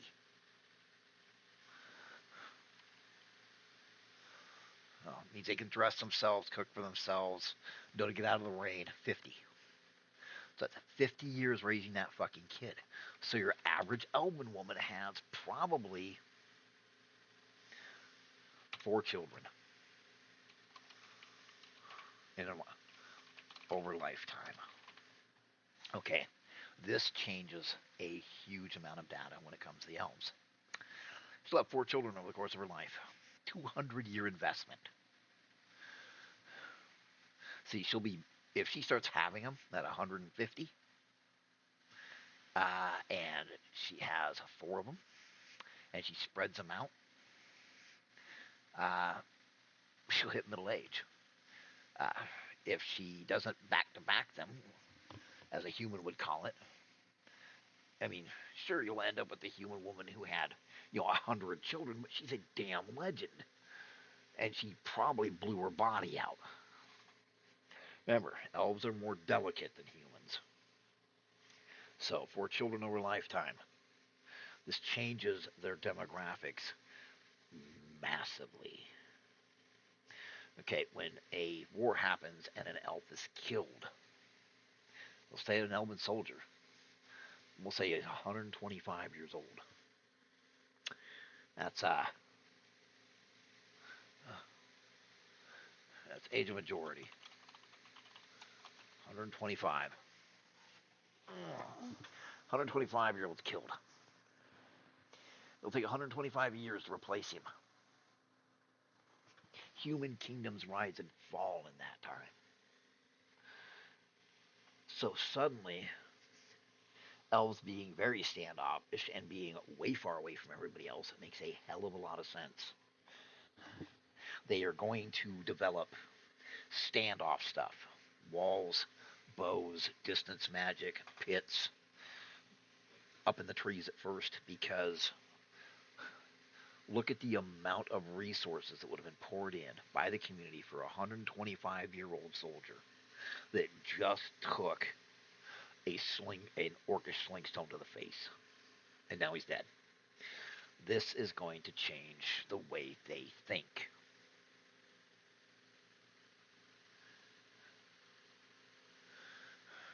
Okay, but now we need to discuss their brains. All right, they learn slower, mainly because they learn slower. Now, for the first long period before adopting writing, they used extensive oral tradition. Now, oral tradition is great for sorcery, witchcraft, witch doctor, shaman. Oral history is terrible for wizards. Wizards aren't oral history guys. And sure, which means their brain compresses stuff differently. They have these extensive oral tradition to replace the memories that they lose over time. They don't have. They remember large things, events, but not details, and eventually lose details. Lose some events at about the 200-year mark. So they'll say, "Huh, oh, they're like 200 years ago. I have no memory of this place."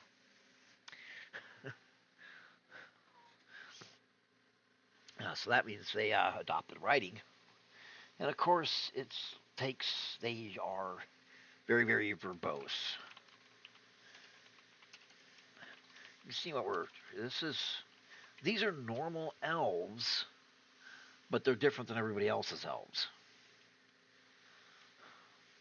because their biology mandates it. Um, they're slender. They're yeah. So we have our elves. I mean, just right there, and an elf. So we look it up. Dum de dum de dum de dum de dum. Where is it? Races. Let's look up the elf. Elf. Elf. Elf. Elf. Elf. Elf. Long lives many fake creatures. Blah blah blah blah blah. We made somebody completely different. Of course, they never really go into this, do they? They never really. Players never really look at this. And as a DM, you really have to. But see, we've got the basic random height and weight. I like short elves or tall elves with nothing in between. I really do. Let's see. Let's do dex. Oops. +2 dex.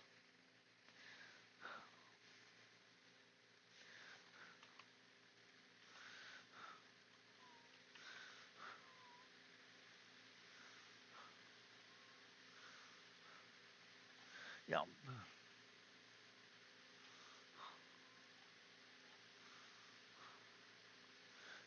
Come on.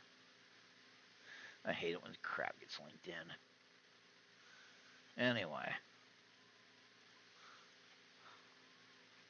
Let's do intelligence.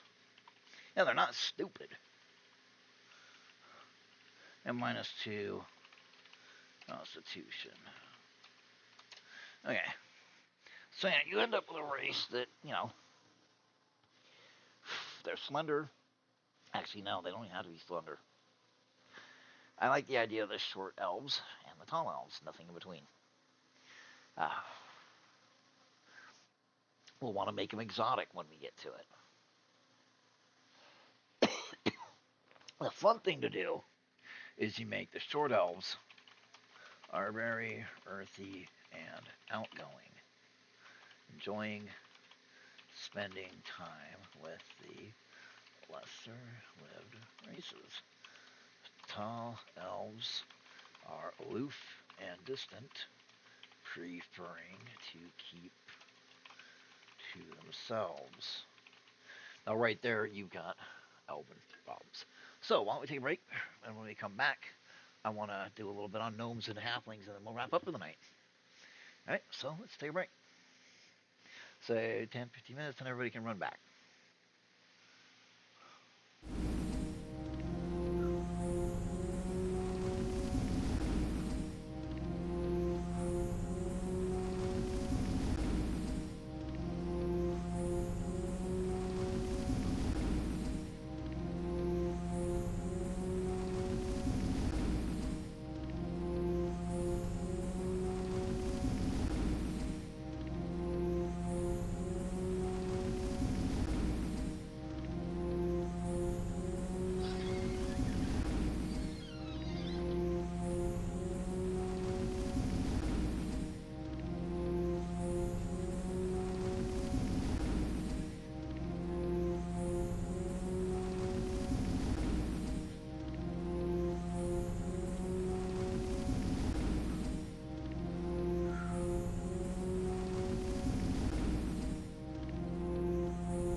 It's always fun when we're back, right? I mean, that's how we do things. So,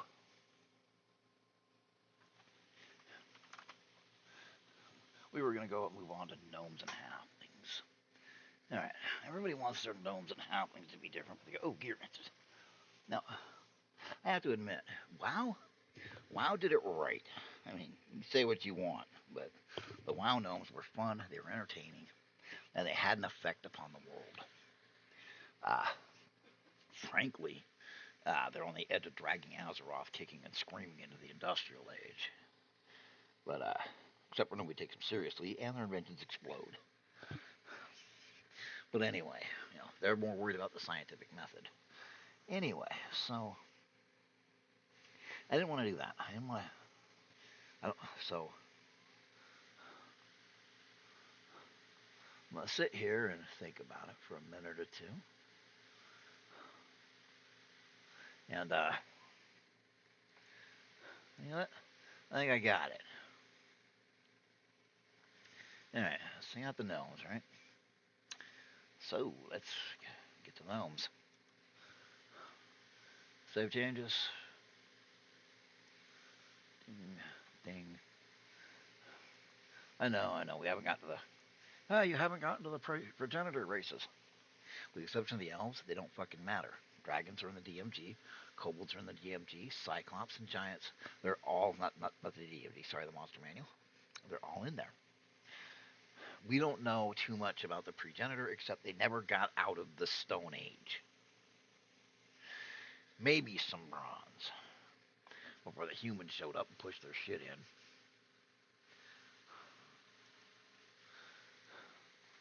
Because let's face it, I mean, when you look at the stats, I mean, sure, it's like humans are boring. Yeah, well, humans can be anything. And their stats can get ridiculous. I mean, whichever god came up with the humans came up with nature's perfect killing machine.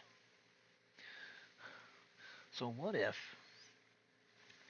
we took a look at the world as a whole and we put the gnomes on ships? And I mean really on ships. I'm not talking about one or two of them. I'm talking entire armadas out there. And the gnomes, number one, we'll give the gnomes an extra joint in the foot. Gnomes. Alright, gnomes have an extra joint in the middle of the foot. They are ocean dwelling, ship builders, river sailing. So we've got three kinds of gnomes, three types of gnomes: river, ocean, land. Land is less than 2%, and are usually diplomats, traders, and shipping.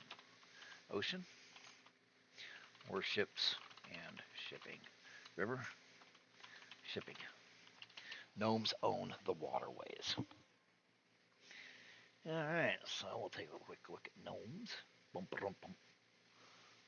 Races. Gnomies.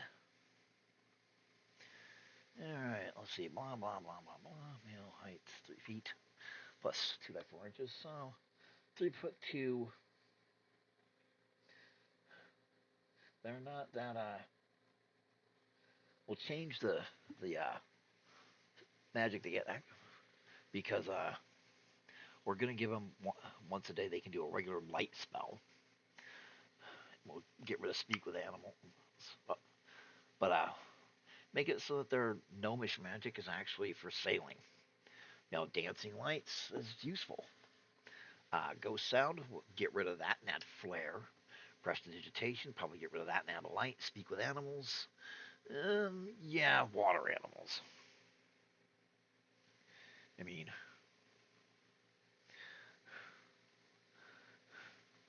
but Plus 2 con, plus 2 charisma, plus 2 con, plus 2 charisma, minus 2 strength. Okay, we're gonna keep that. I don't want to, but well, let's see. They're actually for their size. 36 plus 2 die, 4 inches. They're at the most 3'8". So for their size, they are incredibly strong. Okay, because let's face it, it's only minus 2. I mean, from a life aboard ships, or building ships, or working in the warehouse. So they own the ocean.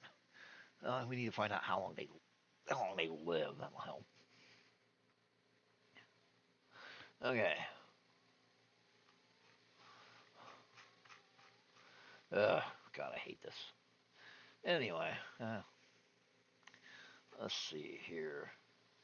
It says ding. Basics and ability scars.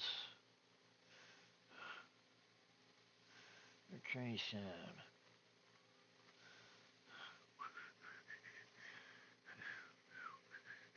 Yeah, I'll look somewhere else real quick. But gnome life expectancy Pathfinder 20. Yeah, that's quick. Okay. No way they living that long. Okay. Pathfinder Basic is way too long for them to be living. Okay. Adulthood 18 years. Okay, we can go with that. But maximum age of 500 living out there on the ocean? No. I don't know. Actually, that venerable at 200. You spend 100 to 300 years a broken down wreck, having to get up 4 times to pee in the middle of the night. What kind of god allows that? So no, venerable, and then old venerable. Venerable is just another name for old, for ancient, for elderly. So no, no. So we're gonna do adulthood. So notice they're pretty much on par with humans, except for here.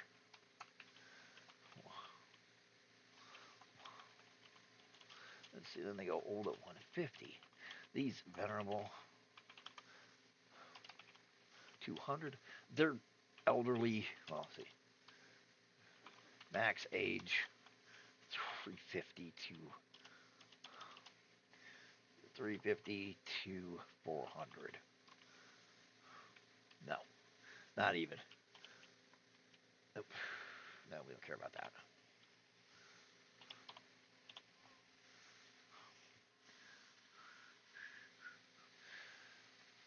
250 to 300 because holy shit.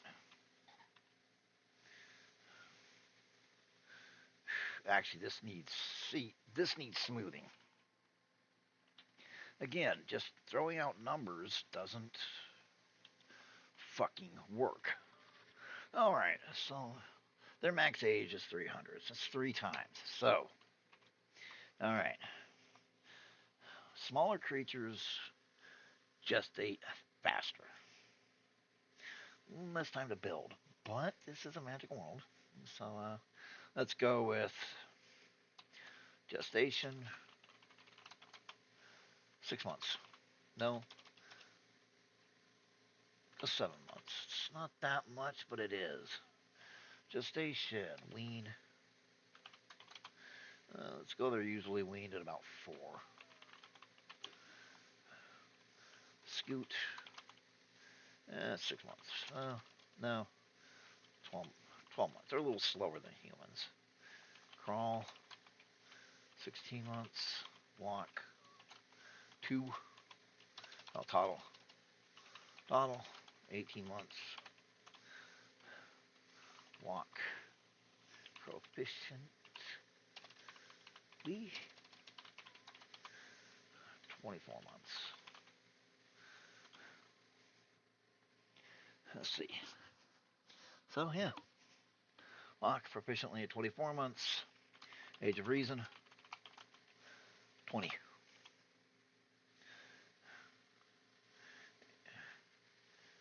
Age of Reason, let's see. So, let's see.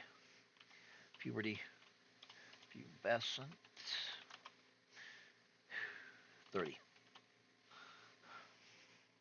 And I got this really cool book of gnomes, which makes gnomes completely badass. I mean, fighting trolls and shit from Scandinavia. God, I love that book. It was from the 70s. I found a copy at Goodwill. Book's amazing. If you ever get a chance and find the book called Gnomes, at like on eBay or something, or at Goodwill, grab it. It's uh, it's actually fascinating. Okay, pubescent. Uh, menstruation. Let's see.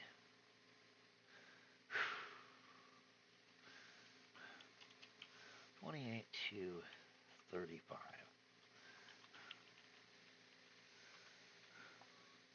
All right, we're gonna open up the elf thing and copy it real quick.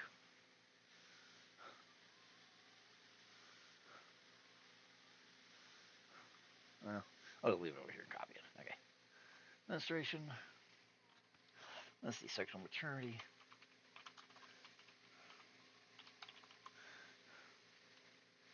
45 to 50. Hey, they wanted to be 4 times.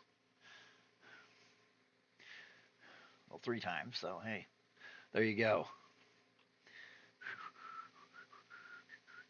Sexual maturity, age of majority. When are you an adult? Not 18. We're going to go 65.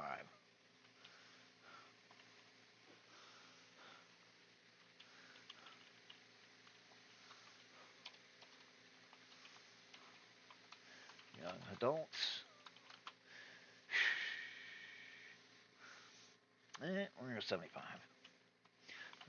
Adult. 100.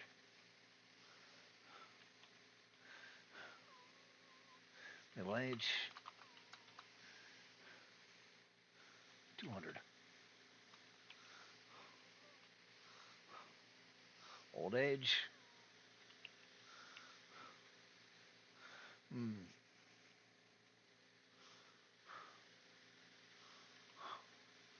300.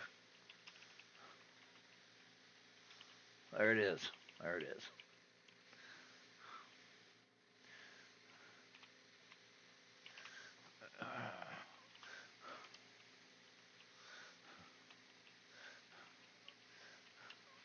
At venerable gnomes wear out quickly.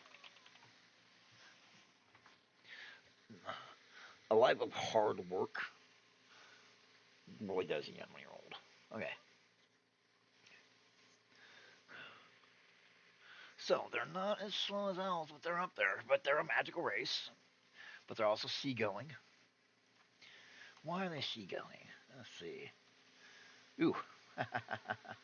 Early on after their god's arrival, the gnomish gods were arguing at a river bank about the outcome of the war, and the gnomish overgod saw 3 frogs on a log float by, staring at him. It inspired him, and he set the gnomes to building canoes and later outriggers. Outriggers are the boats you saw in Moana. Outriggers. Promising them the oceans, rivers, and waterways of the world. They and they alone possess accurate title charts, usually in possession of the witches. These charts are kept on their home islands and are closely guarded. Each armada armada admiral will receive a limited amount of time for river, well, for ocean currents, ocean and wind currents and tides. These are closely guarded and always in code. River gnomes, each family carefully tracks their section of the river of 1 to 10 miles. Now, let's actually have some basic facts. Mark Twain wrote about it. Each riverboat family on the Mississippi River knew between 1 and 10 miles, and they were and they knew every single change of the current because the Mississippi changed year by year. So having our gnomes, you know, each track their section of the river, a log can get jammed and the silt can build up. Rivers like you see them nowadays are very, very tamed. Uh, Growing up in the 70s, it was not uncommon to see a sandbar well up and then see the city or the state out there digging the sandbar away. It's all part of flood mitigation. Now, this gives gnomes a niche, but also a reason to be seen. So I guess we're not doing low fantasy where nobody sees elves ever. It's just they're rare. They're not as often as humans. Now, gnomes you see more often, like down at the docks. Uh, the docks and the huge warehouses off the docks are usually owned or rented exclusively by the gnomes. There. Why do they have the +2 con? Sea air. Why the +2 charisma? Because you gotta be charismatic and get along when you live your life, your entire life on board the ships.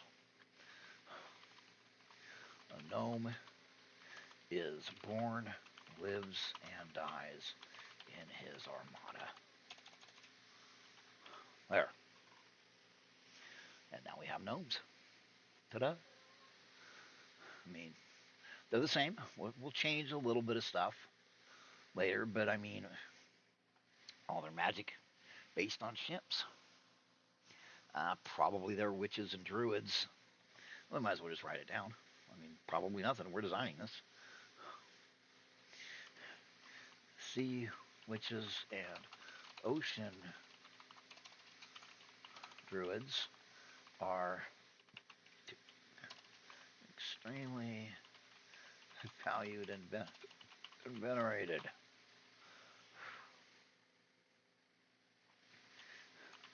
Gnomish shipbuilding takes place on their islands.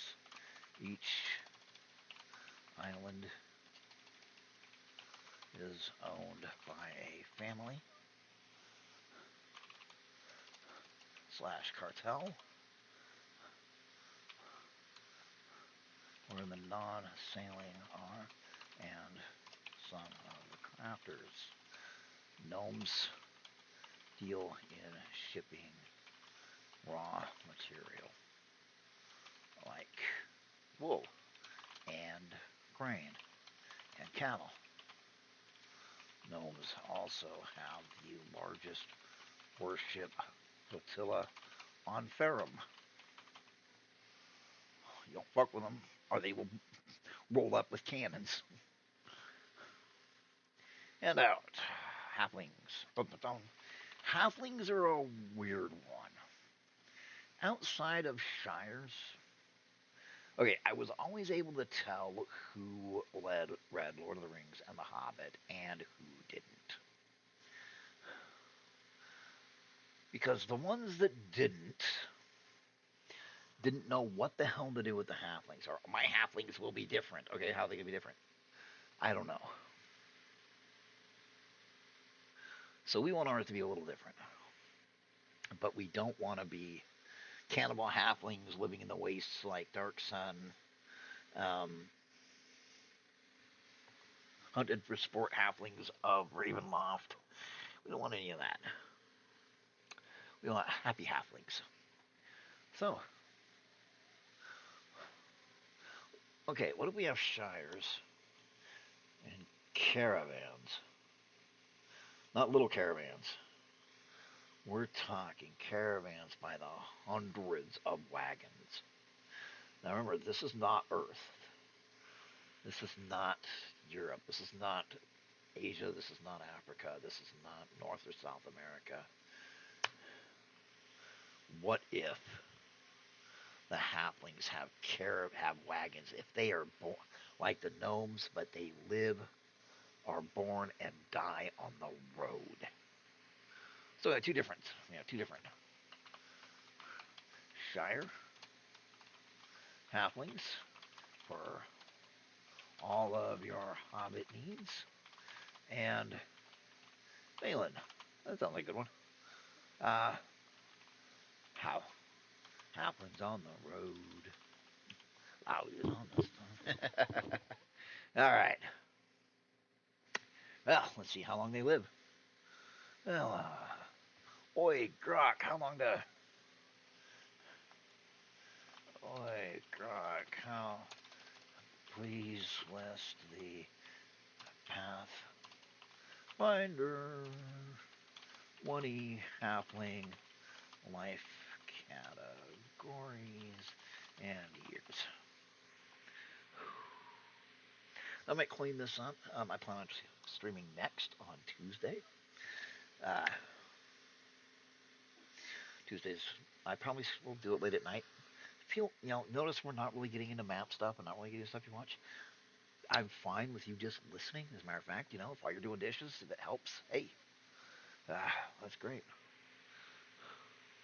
So, halflings have the exact same life expectancy as humans. Alright. So, huh, I want them to live a little longer. What about 1E AD&D? They live longer 1E AD&D.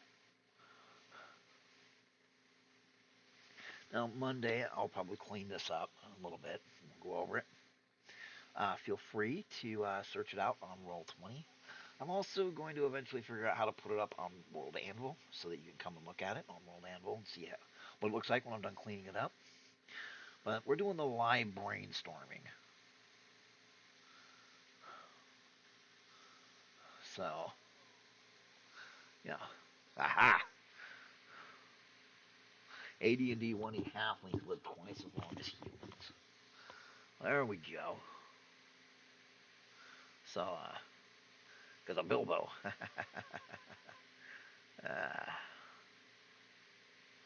and 1E. Yep, okay. So, we're going to go with the old 1E. Because I want to, and we can. Alright.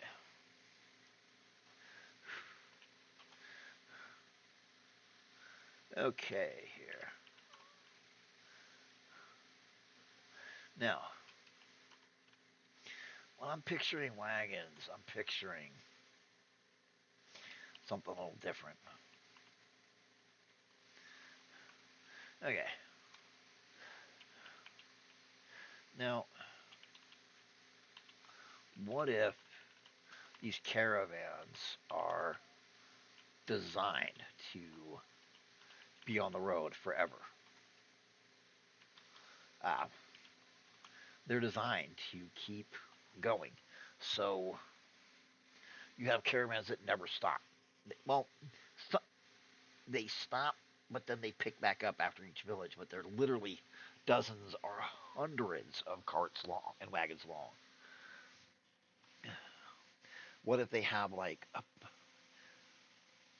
because this is an entirely separate world, what if they have wagons the size of a double wide mobile home? Number one, our wood is, the wood's different. I'm pretty sure a properly magicked and treated and alchemically treated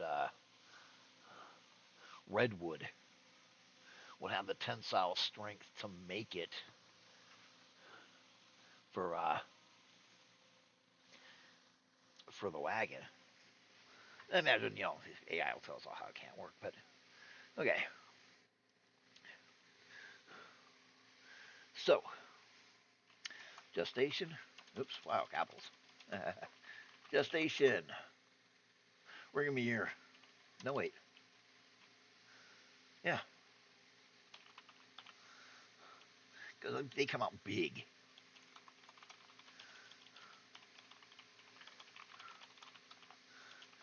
You come big and fat. Ah, maybe because they don't exercise much. A constant motion of the wagons keeps the baby asleep a lot. I know that's probably not how it works, but hey. Gestation. Okay. Now,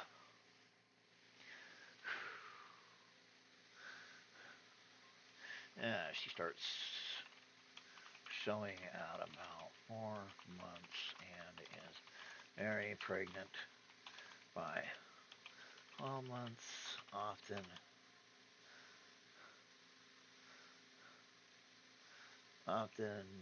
what would be considered bedridden, but is just considered birthing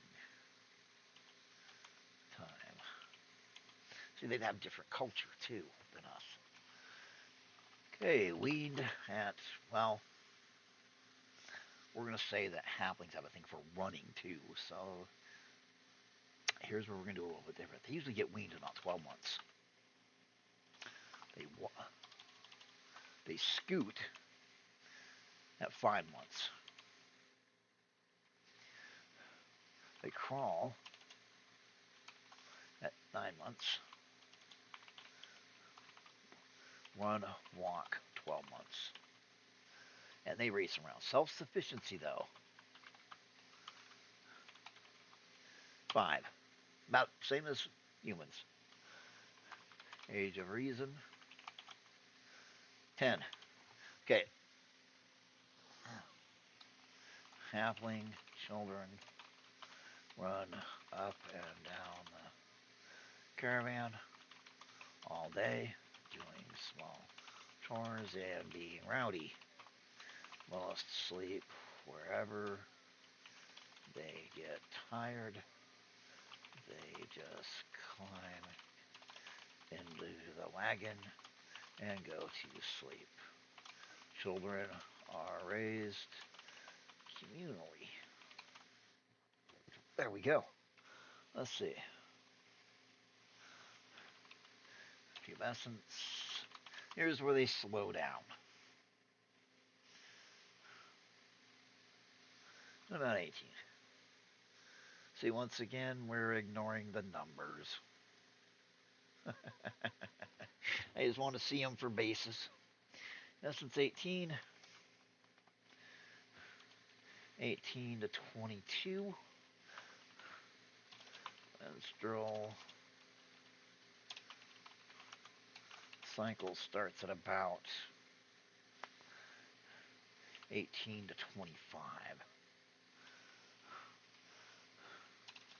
Sexual maturity. Remember, this is not when they can have sex, it's when they can safely give birth.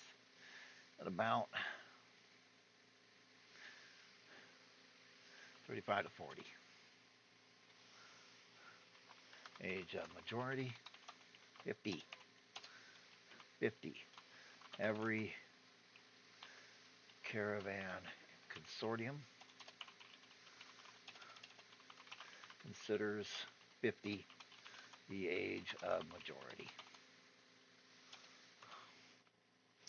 Move to young adult at 75. Adult 100. Middle age 150. Old 200. Elderly 225.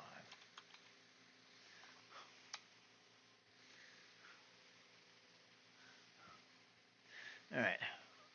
Female is fertile from 18 to 175. Let's see, menstrual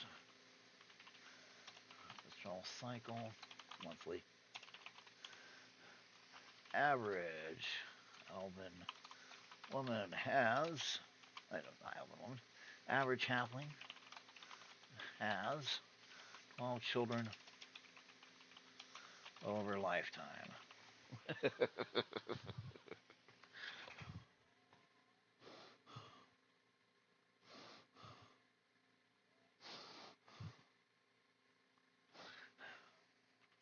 On average.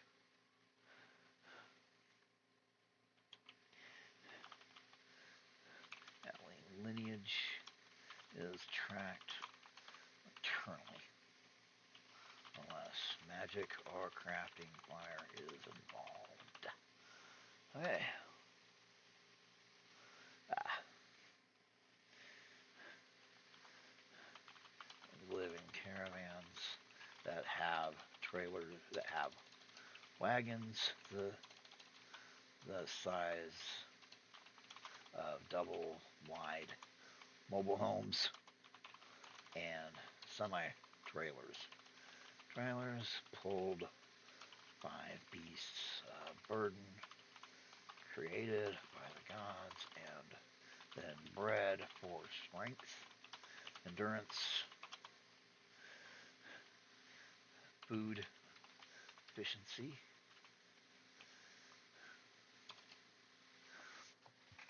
Yeah, filling their feedbacks would be a constant job. Let's see. There are crafting wagons, huge sledges that you can pull a wagon onto for repair. Sledges with animals on them.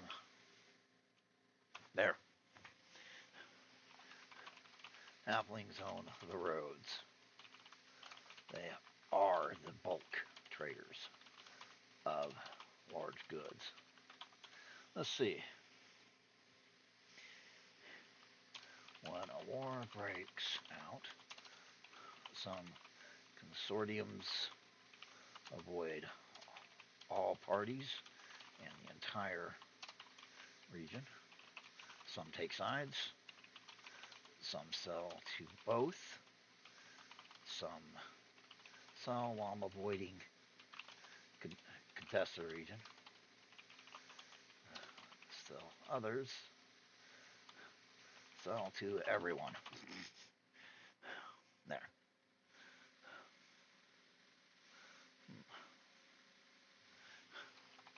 Halflings are understanding at the dwarf and elf unwillingness to allow traders inside their borders and fortresses, and usually just establish a trading post. Alright, well, alright, so we've got some start. I will basically go through some stuff that during the week till Tuesday that, or maybe not. So we have quite a bit. We have cosmology, demi-humans, dwarves, elves, gnomes, halflings. We'll get to humans and the others. Um, I figure the other races that lost it all when the war happened uh, basically resent it, so that's why you have enemies to humanity. We're also going to go with the old chaos and evil are actual cosmic forces, which means we're going to stick with alignment.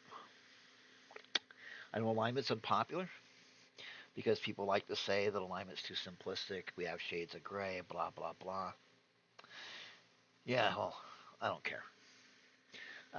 We're gonna stick with alignment. If you don't like it, you can yank it out. But we're gonna stick with. I think we should do the paladins, humans only. I'm sorry, I'm gonna break your heart. Humans only, lawful good only, and we'll establish some martial orders. Uh, each human race is gonna have martial orders, and everybody else can just suck it. Guess our God should have come up with the idea. But anyway, it was nice of everybody to drop by. If you are listening to this later, I hope that you enjoyed it. I understand I ramble a little bit. This is the first time I really worked on. This is the first time I really worked on making a stream. And I will see you all Tuesday night or whenever you load up episode 2. So I hope everybody has a good night. Good night.